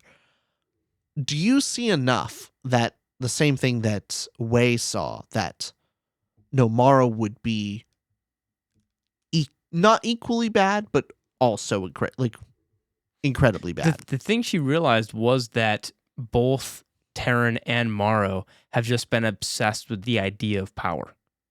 Like, even though one, I guess, is a worse abuser and a worse person to her and has all these things, she's clearly more corrupt and evil. They're both same in their motivation for why do they want it. It's so they want it for the sake of that. And we see why at the end 50 pages or so, the inklings of Morrow's clear motivation. For example, of when it's revealed, and when she reveals to him why Taryn, your brother was actually building it for you. He doesn't look at that with any heartstring like, oh, he made a mistake, he regrets anything. No, his answer was specifically, he never learned. he doesn't know how to play the game then. I'm going to play the game better. But he's willing to do anything for power, even killing his father, which even that was a big thing too. Weighs the options of going like, hey, look, the father is on death's doorstep. Like he's already basically, 1 foot in the grave. Is it that significant of a difference that maybe, Morrow speeds it along by a week, 2? No. But the fact that he's willing to. Immediately, as soon as she's finished the poem. The night she's finished with the poem, he kills his own father. And it's just she gets it. She gets the game. She understands it's the smart play. But he's playing the game. But he plays the game, and it was that quick. There was no hesitation. It's all those things of realizing, like, he's willing to do anything for power and nothing for the people. Like, if he could throw away the people for power, he would, and he will. Like, there's no help. And then on top, there's the additional part on top of that of she also knows as soon as Morrow is emperor, she's dead. Because Morrow knows that she knows all the information. Like, okay, you read all the... She's gone, yeah. You're powerful enough, literomancer, to be able to kill my brother, and you've read all this information about me. You could kill me next very easily. So, yeah, she's dead. So she already knows she's going to be portrayed immediately. So there's the selfish reason on top of it. Like, I don't want to die. But then she can't influence him. So do you see anything more that would make the decision like, yeah, we cannot have Morrow be the emperor? The added decision for her was knowing all of that, but on top of the fact, looking at Cillian and the wife of Morrow and seeing, well, if Taryn's alive, at least I will have, as the Empress, some sway to do good or something there. With Morrow and Cillian, it's somebody with the same motivation, but I have no control to help at all. So that was the weighing option there of seeing why she wants to save Taryn. And then when both were gone, well, now the best option is going to be Fruit Boy. One solves famine. Helps with famine, at least. Thing is... Want to save that for plot, actually? We'll save it for plot. Because there's a couple more characters to go through, like Cillian, Morrow's wife. We have CE, we have the Empress, we have Gia. Maybe a big one is Hassan. Hassan's probably the most significant side character we get other than those three. Yeah. His motivation is clearly whoever's emperor will follow them and is there for the nation and for the law, for that ideal, and that's unbreaking.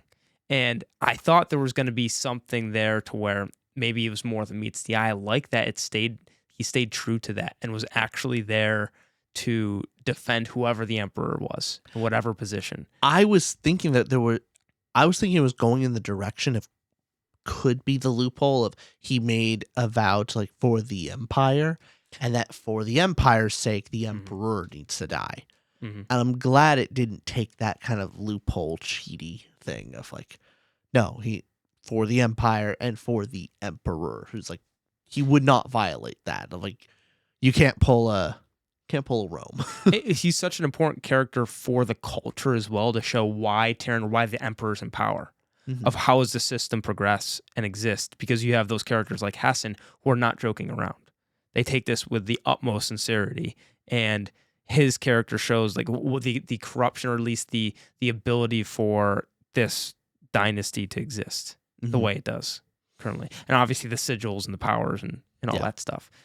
Any other, Gia with the tongue cut out, her as an antagonist, the Empress as an antagonist, they were fun ploys. They were fun side antagonists that added tension to the other scenes there. Yep. But I also really like Cillian. Yeah, Cillian, Morrow's wife. Yep. Also the key moment there of when she tells Way of like, you need to use the concubine's weapon, and then, has a passionate kiss with Way. Yeah. And very much, I think it was a great scene of like, literally told her, I am going to manipulate you, does so. And Way's like, hot damn, worked on me. But thing is, part of that, what an interesting scene to me of, in hindsight, it very much is what we're told. Like, she is, hey, I'm manipulating you. And she is, because this was also, I think, very interesting. Cillian from the very beginning is like, I'm no altruist. Like, we're all out here for ourselves. So she's being incredibly honest with Wei. Like, hey, look, I'm not doing this because I'm your friend. I'm doing this because our interests align. And then she's like, hey, you need to... Getting rid of Taryn gets me as Empress. Yep. And hey, if you want to manipulate Taryn to like coax these things out, you need to use the concubine's weapon. This is how you do it. Like, I'll show you the ways. And Yep. I'm manipulating you at the same time with this. And she's being incredibly transparent, which is that the right move? Is this part, like, as her character, does she feel at all guilty about it? And is that why she keeps telling Wei over and over of, I'm not being altruistic here. I'm not doing this because I'm your friend. If she really truly was playing the game better, and she really was like, I'm going to manipulate this naive little girl, would she then just more pretend to be her friend? Not tell her at every chance she can, I'm not altruistic. Or even tell her in the moment, like, you have to use the concubine's weapon like this, and makes out with her. Like, I'm curious if a part of her feels guilt that she's given her an out. Maybe, right? Yeah. I like that with Cillian or any of the, I guess you have the 4 ploys I can think of right now is Cillian, the Empress, Gia, and Hessen. All these obstacles. What's great about these side characters in each one is they all have a different motivating factor and a different way that it creates an obstacle in Wei's way, right? Yeah. Where you have Cillian and the one who's working the back door with her. You have Hessen who's trying to oust her for the love of country and for the law reasons. Gia's just out of jealousy. Hers is out of she wants to be in that position and that power. And the Empress is looking at this out of like the elite, the posterity of it, and the there can't be a rice farmer, a farm girl that is in this position. There's no way. This is an insult. Right? She also wants to remove Taryn as well. Well, also wants Taryn out, yeah. But each one has a different motivating factor in some way, so that's fun to have your side characters fill that role. They all do what they're meant to, and something I like that this didn't happen, I guess, but I thought it was going this direction of end scene of Wei going back home and seeing Bao. I was like, oh, there's no way this doesn't happen, right? But totally made sense that she ends up being Empress with Fruit Boy. And she doesn't even visit her family when she gets the chance. Surprised me. Yeah, it did. What do you think about that character decision? Why do you think that worked or didn't work? What was it for you?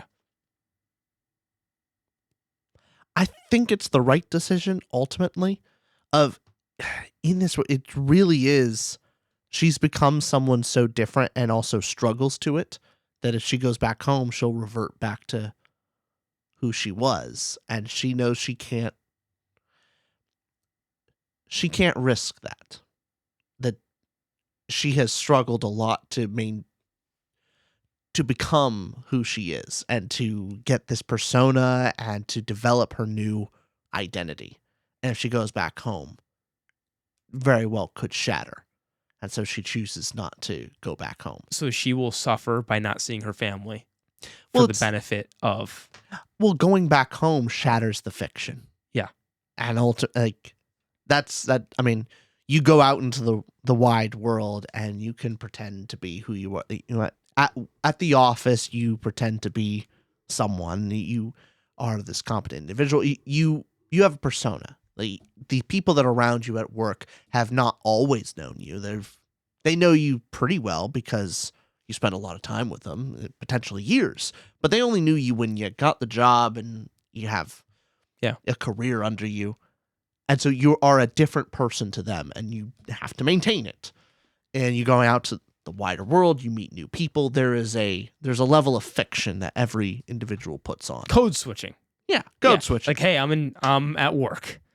And I'm on whatever. But you can even do it to yourself. If you want to better yourself, you often are like putting on a new face. You're putting on a new fiction onto yourself. But that goes away pretty darn quick when you go back home. When you're with your family, all the layers go down. It all goes away. You revert back to who you were when you're with them. Mm-hmm. And I think Wei could not risk that. She could not risk ruining the fiction. I hope she gets back one day. I think she has earned a trip back to Little Bao. For sure. Or even then, just invite the family up. Like, hey, have a visit. Well, no, why visit? They get to live with the Empress. She can do that now. I don't have Morrow to build you guys a road, so it's gonna be a little rough. You'll get here. Get in a cart. It'll be fine. Little totally Bao can be in the palace. It'll be fine. Little Bao's not gonna be so little anymore. I know. So yeah, plot. We can get into plot. Yeah. Was there any other side character you want to talk about? I think we covered the ones. I mean, there's obviously Ren. There's the other ones that we're learning how to write, and there's that group. But they worked in Wei's favor in that way of having these relationships that we're touching. But all of them being slaughtered is shocking, but more to Wei's character rather than to their individual characters. Right. Plots. 5 stars. Floored me. 4.5 stars. Spectacular. Sacrilegious. Unbelievable. Okay, let's break down this plot. So we talked about a lot of this, but promise, progress, payoff, and the A and B plots of the story. Let's talk about them in that way and show how is this book structured, right? So, promise, from the very beginning, we are given a little bit of a competition of the concubines. The concubine Hunger Games. Yes. Every book I have has to have Hunger Games involved for it to be a 5 stars, obviously. Fair enough. Obviously, come on. So that is what we're promised, is the fight for the throne of, the new Empress through these concubines. And we get that. But that's pretty... That is, I guess your A plot, but I would say your B plot is ultimately learning about Terran and Morrow and developing this heart spirit poem. Yeah, at some point to break the that B down. story takes over, like as the primary. So in the first half, say, A story is Wei trying to, she gains the position of power and now it's trying to maintain it and battling off from the other concubines, the Empress, and trying to maintain her seat. The vying for Empress is one, Empress being on the throne. Yep. And then that other subplot is then, the Terran Morrow of their brotherly duel, and the B plot in there is her looking through Hassan's tale and Morrow's journal and finding out more about Terran. So you basically have the politicking happening in the front with surviving Terran, and in the back you have her researching of how to kill him. The soul with interviews. Love. Yes, the soul interviews. So the soul interviews is in the flashbacks or / chapters we get every now and then that elevates the A plot story there. So that's how it's brought down. The payoffs, obviously, your duel with the dragon, and my God. Do you think, so I think this is the case, this has the romance plot elements to it, where you have the beats of a typical romance story, but especially I hate that I'm repeating it, but I don't. It's a love story from Terran's perspective, and I love that. It's because obviously it's not for Wei, but seeing from his point of view that he is the protagonist of his own story, just like every character is. But man, that's so interesting of how the plot beats work in that way. When from our character Wei's point of view, it's more of your political thriller assassination, but also what do you call it again, the interview. The soul interview story. Yes. All great blends. Oh yeah.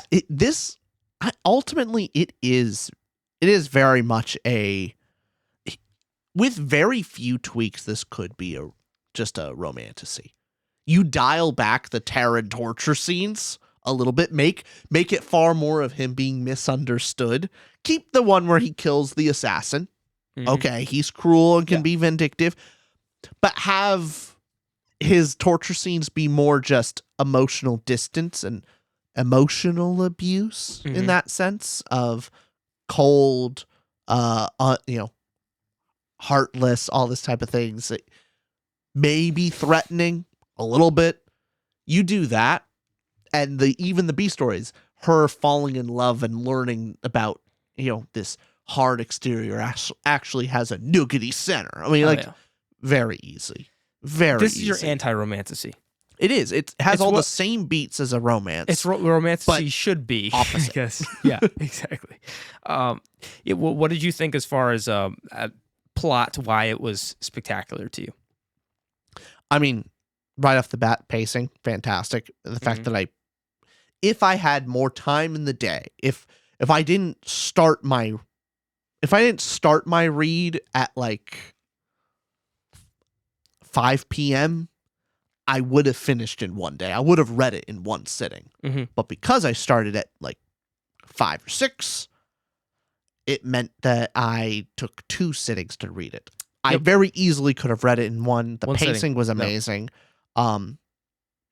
That's my. What about your thoughts with pacing? Yeah, shout out to I think Rainer was another one that gave it 5 stars in the Patreon because we were talking about plot a bit, and actually Gyro said this in the book club, said, I love the whole progression of, oh, he didn't do that or this or that other thing. Oh my God, he actually did kill his mom. Or, oh no, I generally did kill her. That part wasn't a lie. Like that part of each of the finding out about Taryn's point of view, and also in our main A plot of her politicking and, playing against Hessen, or that plot point earlier we were talking about of her admitting in front of everybody that she did go with Cillian, but she twists it to make it work in her advantage. Every single thing was either thrilling or the plot beat was a good plot twist that I alluded to earlier with the emotional impact section, but the payoff of these questions that I wasn't even focused on. So I gave the example earlier of the Arcane Ward, the winds, whatever that protects Taryn, of finding out that, oh wait, there was more of a reason that both.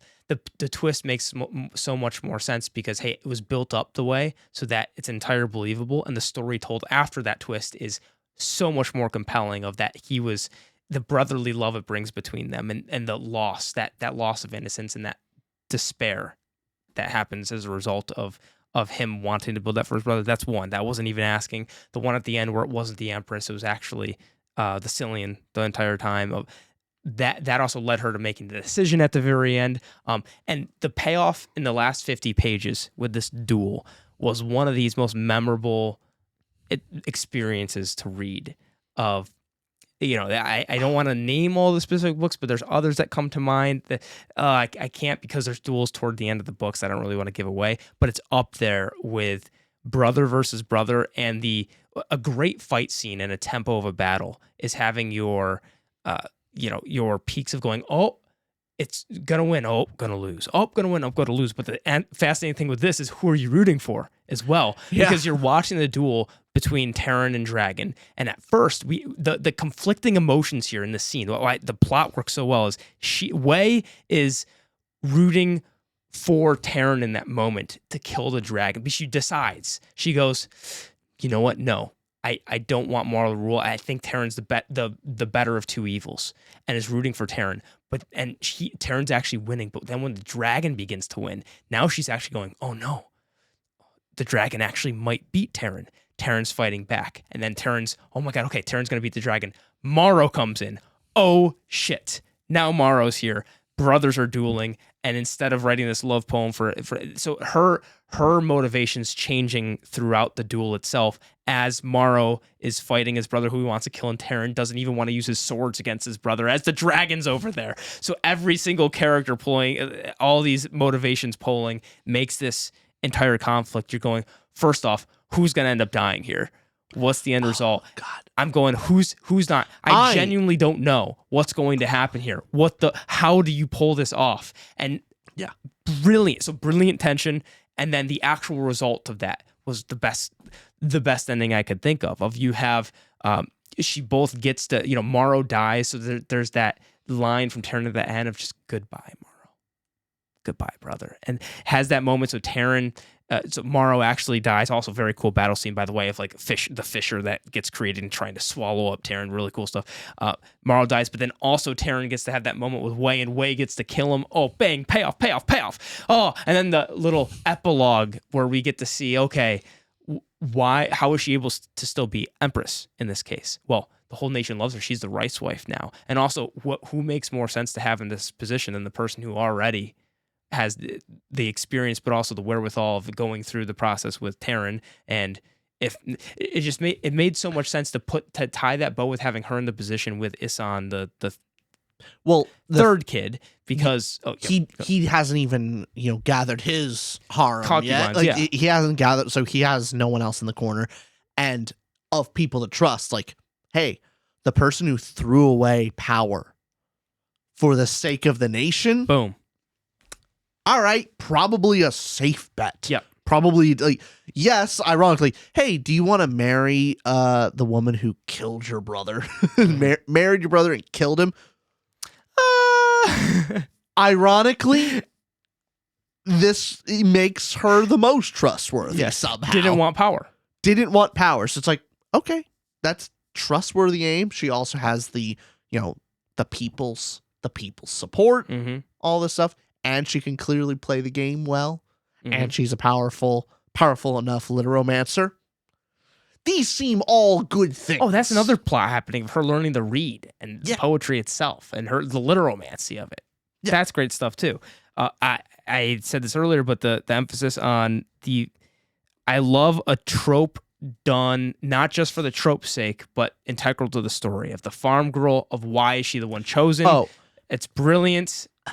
There's a subtlety here that I think is incredibly important. She is not just kind she is not just the people's empress. It's not I'm there for the poor people. It's not that general. It is far more specific. This is a poor farm girl who has grown up in a famine, starvation. She has lost 5 of her siblings to famine. She has done all of this. She has decided to become a concubine so her little brother can eat more food. It's about food. It is hunger. It is the people like me, my family, and the poor are starving. And I go to the palace and we're eating like kings and we're throwing away food. It is wasted, and she's being tortured with food. The famine is not taken seriously enough.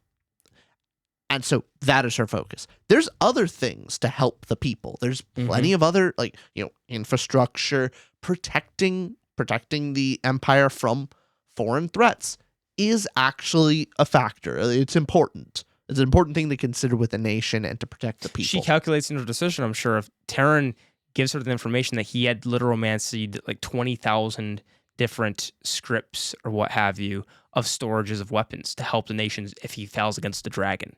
Yeah. She has that in her tool belt for negotiation, which is how she's able to negotiate with Isan at the end of, hey, these are the things I want. I want this, and this, addressing the famine, and etc. Yeah, but that's chief among all of her decisions. Ultimately comes down to feed the people. Famine.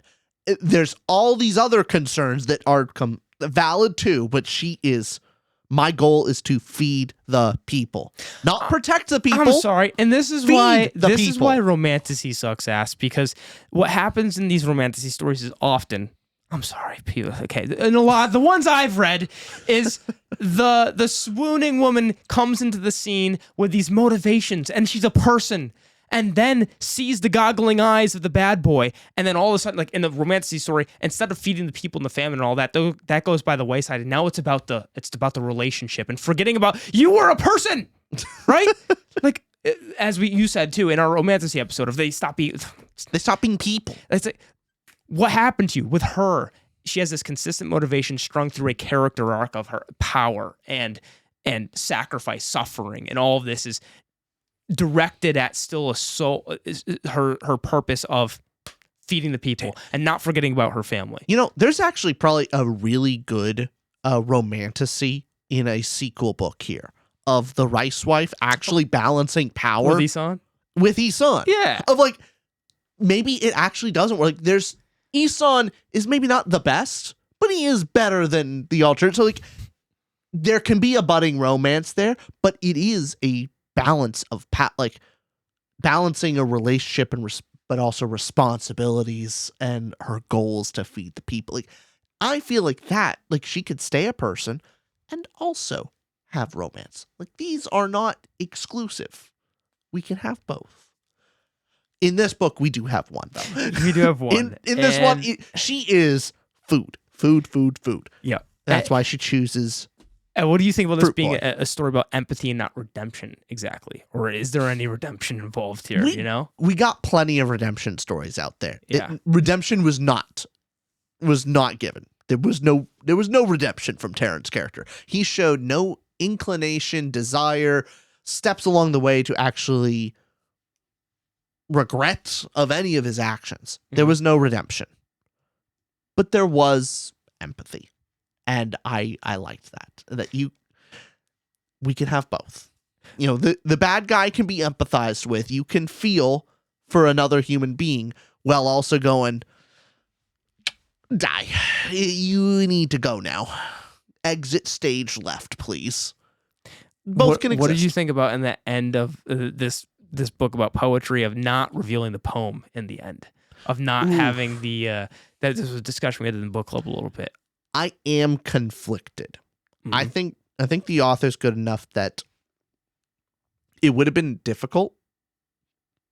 I would have liked a very beautiful poem. But the problem is how it was set up, the fact that this poem takes months to write, and you need to deeply love this person. It is the most powerful death spell in existence that nearly impossible to write. Just the situation of you have to truly deeply love someone, but then also want to kill them. And so all this stuff, like, you hype it up to a point that this is so difficult to do. Why couldn't Morrow do it? Because he clearly loved his brother at one point. All this to be said, if the poem was written and we actually got to read it and it was just good, like, you would have to ask yourself the question in the back of your head going like, did that really take months to write? Really? You can just, like, maybe a week, but I don't know if that would take months. I think that was what Shentel was afraid of happening. And so if you keep it a mystery, you keep the mysticism about it. It could be as long as you don't say the poem, it can be the most beautiful poem ever written. The villain, the scary monster, scary until you see it. Yeah. Right. It's the same thing of the beautiful song. Often when they play like angelic music of like, you know, a character hears the most beautiful sound. Yeah. You don't, in a movie, like you kind of like do it white noise style where you don't actually play real angelic music because the imagination is better than. Or it's Lord of the Rings hear. and you go, oh, mist behind our heart, there are too many paths to travel. I can't sing, but through shadow to the edge of night. And then you see a bit, and oh my God. I'll cry every time I watch that scene. Yeah. That's angelic as shit. I mean, is that not angelic? Then all the Lord of the Rings. Very Enya. Very what? Very Enya-like. If you want angelic music, look up some Enya. Enya? Yeah. Yeah, very much. Through the edge of... I love that part. Through the edge of night. What if that's our new intro? Instead it never changes. Through the edge of night, people kill us. Yeah, we're already filtering out enough people with that intro. Yeah, we are. But no, but you know what I mean? The mystery, I do. Your imagination is always better than what someone can actually do. What are your thoughts on? Do you think there should or should not have been the heart spirit poem in this? I'm also conflicted where I would have loved a great poem. Mm-hmm. Seeing one that was moving, great. But also, it's the idea of something is lost with me reading it because it feels more private between those two characters. It's something that it's so impossible to do because whatever the poem is would not touch me or would not touch you because it's so individual between them is the reason the poem works. So maybe part of the magic of it is that it's like a whisper or a secret that two people share that no one else could be a part of. That's kind of how I feel. Yeah. It comes across. So I'm very satisfied with that being the case. We get a nugget of the poem with Which part? her line. She plays the poem game with the ghost Terran, and so she gets one line from him. So we get a little bit, but not Okay, I didn't realize that. not a lot. Okay, But that's part of the heart spirit poem. got it. Okay, do you remember the line? No, Yeah, I'd see have if you- to find See if it. you can, because I didn't realize. Never mind. Couldn't find it. What happened? Well, no, I found the spot where I thought it was. What was it? It was not there. Oh, it was not there. Okay, I didn't think we got any glimpse of it. No, Okay, never mind. Okay, That was a fruitless, futile. futile. search. Did you suffer? I did. What did you gain? More time with you, buddy. That's the loss. Okay. What else with plot? Let's see. I will say. What would it have done to Floria? Come on. How did not Floria? Comparing the two, the A plot of maintaining the so the plots, I think were incredibly well done, but did the plots themselves and how Wei navigates them, like half of them are the other half are really well done. What do you mean that? I don't know. It's comparatively speaking. I'm just looking like all right. it's more It's of a like feeling you get. she guess. solves it kind of in the moment. It's not a lot of the plans of how she gets out of it is any degree of machinations. It's more she just does something in the moment and she gets away with it. It's more emotionally torturous than it is politically intriguing. Do you get what I mean? Of her deciding to cut the tongue off of the person who betrayed her deciding to lean into the Empress's lie in the moment. That's not that's I think the moment that she is smarter, thinking like, oh, option number 3, open door number 3. The emotional thing of her realizing that the Empress is going to try to show that she hasn't been sleeping with Terran, and so her using the bamboo. Like, that's not politically, but that's emotionally torturous. What I do like about that is this scene we haven't talked about, where the reason she knows that she has to fake with the bamboo before the next day that this ploy is happening to her is because she spared what's her name before. Because she was sparing previously, the plot rewards her with going, okay, you were showing the kindness, like, hey, you were kind, kept Gia, did not push back against her, and therefore she was actually notified before about this ploy that was going to happen.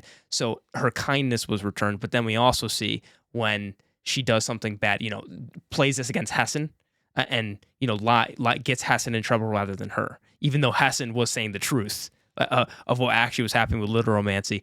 She pushes back against Hessen. What happened? The consequence of that and the political machinations is your friends are dead. Oh Yeah. God. Oh my God. I love this book. I get 4.5. It's a range. It's a feeling. Once you get the 4.5, it's a feeling. Spectacular. Yeah. Not good enough, I guess. But what I love about this is the constant consequences the plot face for Wei as a character of actually getting beaten back as these things are happening to her. And again, the who's going to win. Just the oh my God. What a ride. There's a thematic point to be made of her versus Hessen. Of she lies and she decides to throw Hessen under the bus. I mean, it's either him or her, and she decides to play the game, and she tricks Terran into thinking that Hessen has betrayed him. Yeah. And Hessen gets his hand cut off. All these, so right. She put an innocent man. So she threw an innocent man under the bus, but he was going to, turn her in. So she did it to save herself. It's not completely wrong. Like, you can't really blame her too much, but because she played, it's the moments when she plays the game and she is, willing to do wrong to someone else to save herself or for her goals, that's when, Terran slaughters all her friends. Like the plot. The consequences. The plot generally And- will punish her for actually Mhm. Playing the game a little Playing bit the for the game. power sakes. Yeah. Mhm. Yeah. All right. I want to go on to world building. Yes. 4.5 stars, spectacular. 4.0, great. Nice. Man, the world here came alive in a couple ways. Where do you want to start? Start wide, go small. There's Start a lot. wide. There's a lot smaller than there is wide. Yep. Let's start wide The then. reason why I'm not floored. Mhm. I wouldn't say spectacular world building is the wider world does. I don't feel it very much is isolated where we are. The wider world does not feel as lived in. The countries around it. It isn't focused about it, but I just get the feeling that it doesn't really live off the page. This world doesn't live off the page for me. And beyond that, the magic as well. It can be pretty to write, but do I particularly understand it, or is there a mysticism to it?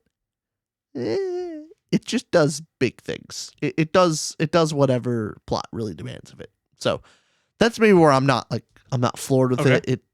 It does the job. I still think that stuff is great. The stuff that really does really well is the setting of the palace and the culture, the traditions, how people act, the different hierarchies, the levels, all that works incredibly well. So I think that's where the world building shines. How about you? Yeah, I agree. I think as far as the nation goes, I liked the bit of world building I liked the most was the background behind Terran's parent and grandparent of how did the nation form, where did the famine begin? Because there's this famine across the land, and we find out a bit of the history of this nation. Now, I'll agree with that. I gave it 4.5 spectacular, so I think the wider world, we got a little, didn't get enough, just, hey, we know our nation's weak here, the one that we're following, and why is it weak? What are why is this such a dire case where the next emperor is very important in this land? So I think it was really neat that we got to see how the empire got where it is today. So we got one generation away, we got 2 generations away of brother killing brother to vie for the throne that they now have. And I think it was which moment was the decision where that basically stole the salt from the future was the way the world described it, was stole from the future, and that's why there's a famine. Well, because the emperor had these salt powers, and because he became emperor, his salt powers were amplified 1,000-fold. Yep. That apparently it was said like you could even see salt sometimes fall from the sky like snow. Yeah. And it was used that much as like, oh, he salted the earth. That's why things aren't growing. Yeah. And why Fruit Boy, if his power is just beyond just can grow a fruit tree, I'm assuming that means like if he can grow a fruit tree on salted earth, that means amplify that 1,000-fold. Can he restore farmland? Can he restore the land to actually be, full of nutrients and arable? Right, for sure. That's my assumption. Yep. Is that he can actually fix the salted earth. Mm-hmm. I love their tradition here of I like how their system. I'm not for bless you. I am not pro this system. I like how it's described of the concubines having to be there for this emperor because it's so important. The world emphasizes it's so believable and immersive because it emphasizes the Tao sigils of how important it is to have more children that are able to amplify their power because this is what makes a society function. And whichever son is going to become the next emperor, how they always have to fight this dragon and there's this duel in the end. Usually they have armies in there. Terran's the first ever for it just to be him versus the dragon because of his trust issues. And so he doesn't trust anyone to be by his side to fight this dragon. That's great. Except Wei. He trusts Wei inside. One moment. For one moment. And having I thought it was such a badass world moment where when she sees Terran for the first time and the Zen tries to kill him, the assassination attempt on him, and you just see he's literally invincible. I'm going, oh my God. who is this? How does this work? And the dynamics between. I love how all the. I would have liked more of how the magic works, maybe a little bit of how does the literomancy work. But it's enough for me to go, okay, literomancy. You write words, I get it. It's about the poetry of it, and it's how it seemed like it's more of a natural talent than I guess the skill thing is you learn how to write. But Taryn being so much more gifted than Morrow is, it's probably a bit of just. You're born with some emphasis that helps you develop your skills better in that way. What do you think? Would you have liked it described a bit more? The seal magic I would leave mysterious. Okay. I would have liked more on the literomancy. Literomancy, gotcha. And a little less mystery in that. Like you are basically just writing a beautiful enough poem that the spirits go like, that's a bomb-ass poem. I'll actually do what you want. Well, the ancestors. Yeah. And what the ancestors and that whole portion of it, I guess this is theme-wise too, connecting back to, is it someone speaking to you, like reading words, it's someone speaking to you, you're having a connection with this author and this person writing. The ancestors is this integral part of the world where they're all speaking, they have to believe. The ancestors have to believe what you're saying to gift you the power in the first place. Yeah. There's ghosts, and memories are important on this land. It's just so that's very cool to see as well. I have a world building magic moment of like I'm wondering if does the power determined by the number of ancestors that are vibing with your poem? The number of vibing ancestors. Like if you're writing a poem like it's like about your grandma. And your grandma is like, that's a great poem. Mm-hmm. You get one grandma's worth of power. But if you write a poem that is almost like a love letter to, say, your nation, and your nation's ancestors come together like, man, that's a great poem. Do you get like hundreds of thousands worth of soul power? These are the questions that I have. It basically, like, it would mean to me of like, okay, you need to start like polling and get like, I need to write the poem to the widest possible dead audience.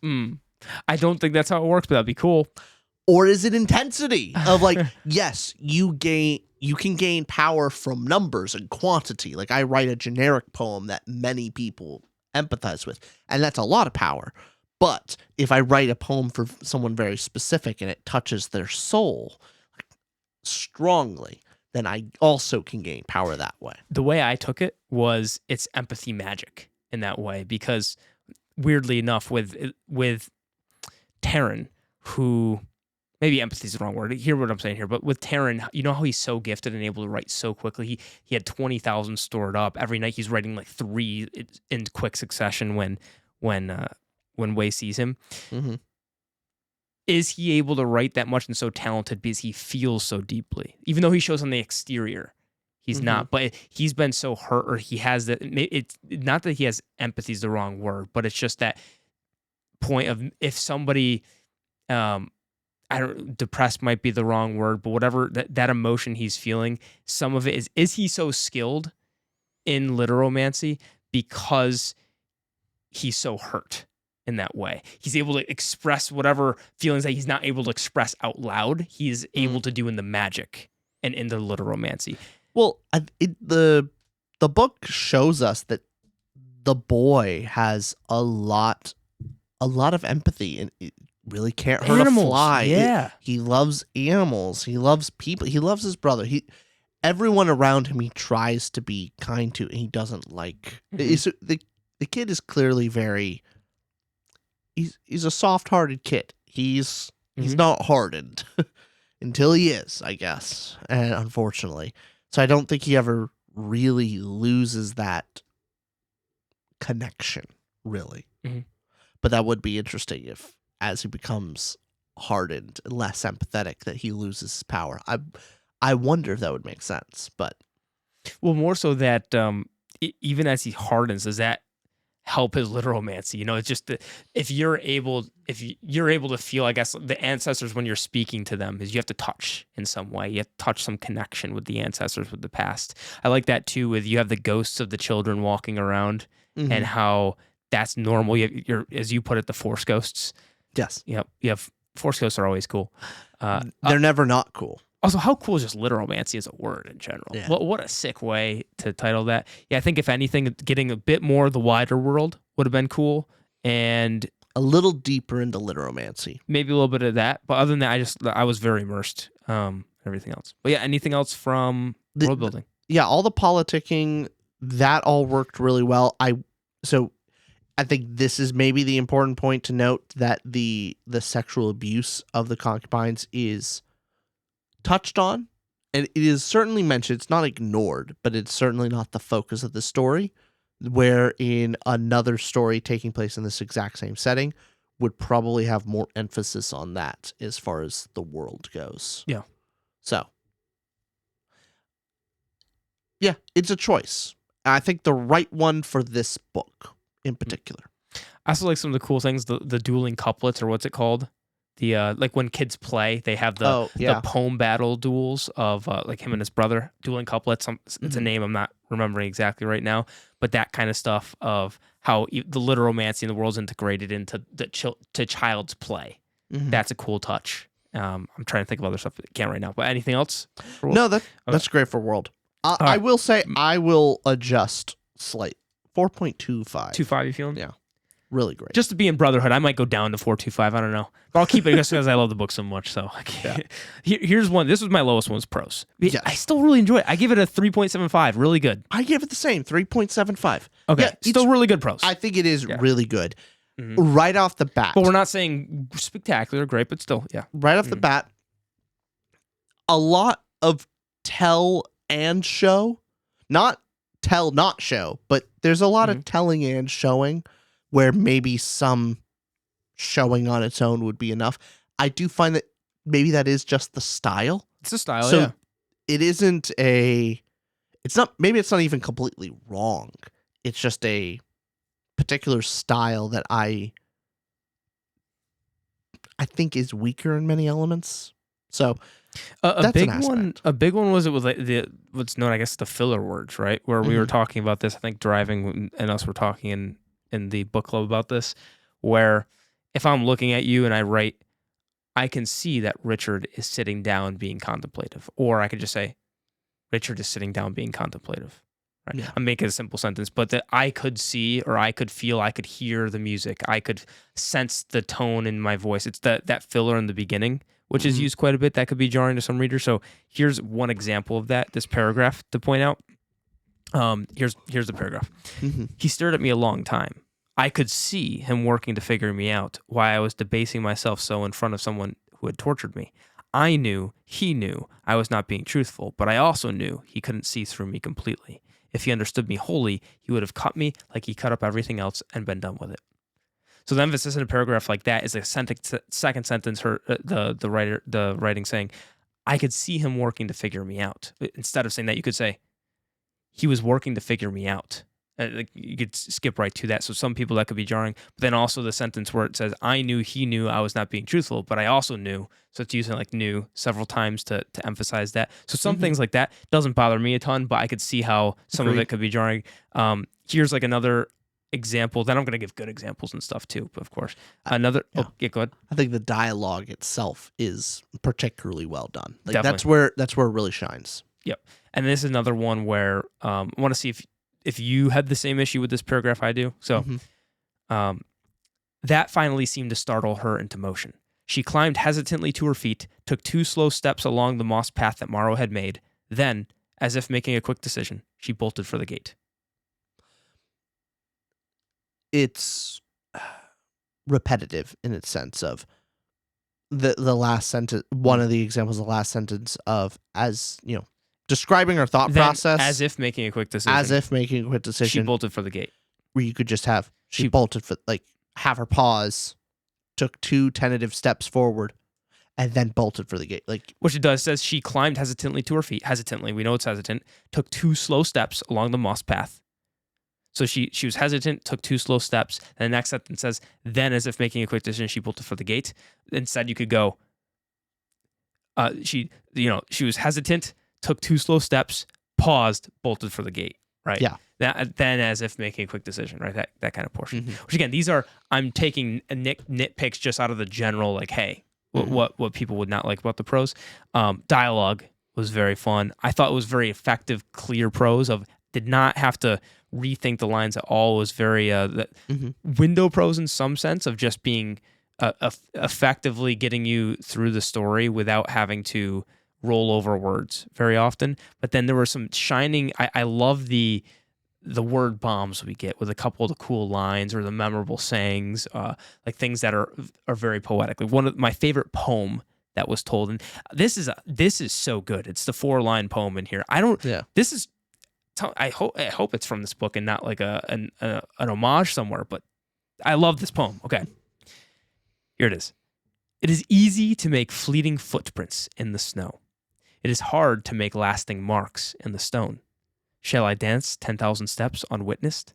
Shall I make one carving forever known? That's incredible. I love that poem. That's incredible. That's great. I mean, it's a great poem. I love the metaphor about snow versus stone and putting a lot of effort into 10,000 steps versus just one carving into the stone. That's great. I could really easily see that poem being in the way of kings. Sure, I guess so. I feel like that's a Sanderson poem, right? Like that fits right in. Honestly, reading this, I got Sanderson-esque prose in a lot of it. Yeah, effective, clear. There was also a level, at least to me, there's a level of tragedy with how the prose is written, with the horrific things that happen to Wei in this book, and how dry some of it, methodical can be. Right to it, yeah. It hurt a little bit more because it normalized it. This is normal. This is not abnormal to her. Like this situation is not particularly new. It's well known. That made me sad pretty immediately. Like, first chapter. Oh yeah. Made me feel like, oh, this is not abnormal. This is a normal occurrence. This is not. My sister Larkspur was the 5th child we buried. Just how it's telling, but for an effective punch. It's just telling you. But it goes on to talk about how, she how she tried to cry the least because, her mother. He might have wept, I thought, if Larkspur had been a boy. Yeah, that one. Or the mother crying over the waste of food that could have gone to the other children. Oh, brutal line. Yeah. It's that kind of stuff. And then realize, like, I nicknamed her, and that I know I shouldn't have cried because, she was barely, few weeks old, but I didn't get to know her, but she's crying for the loss of time. And God, brilliant. It just hurt. Brilliant. Hurt from the chapter 1. Yeah. Yeah. But yeah, overall, what did you think about the book, Poet Empress?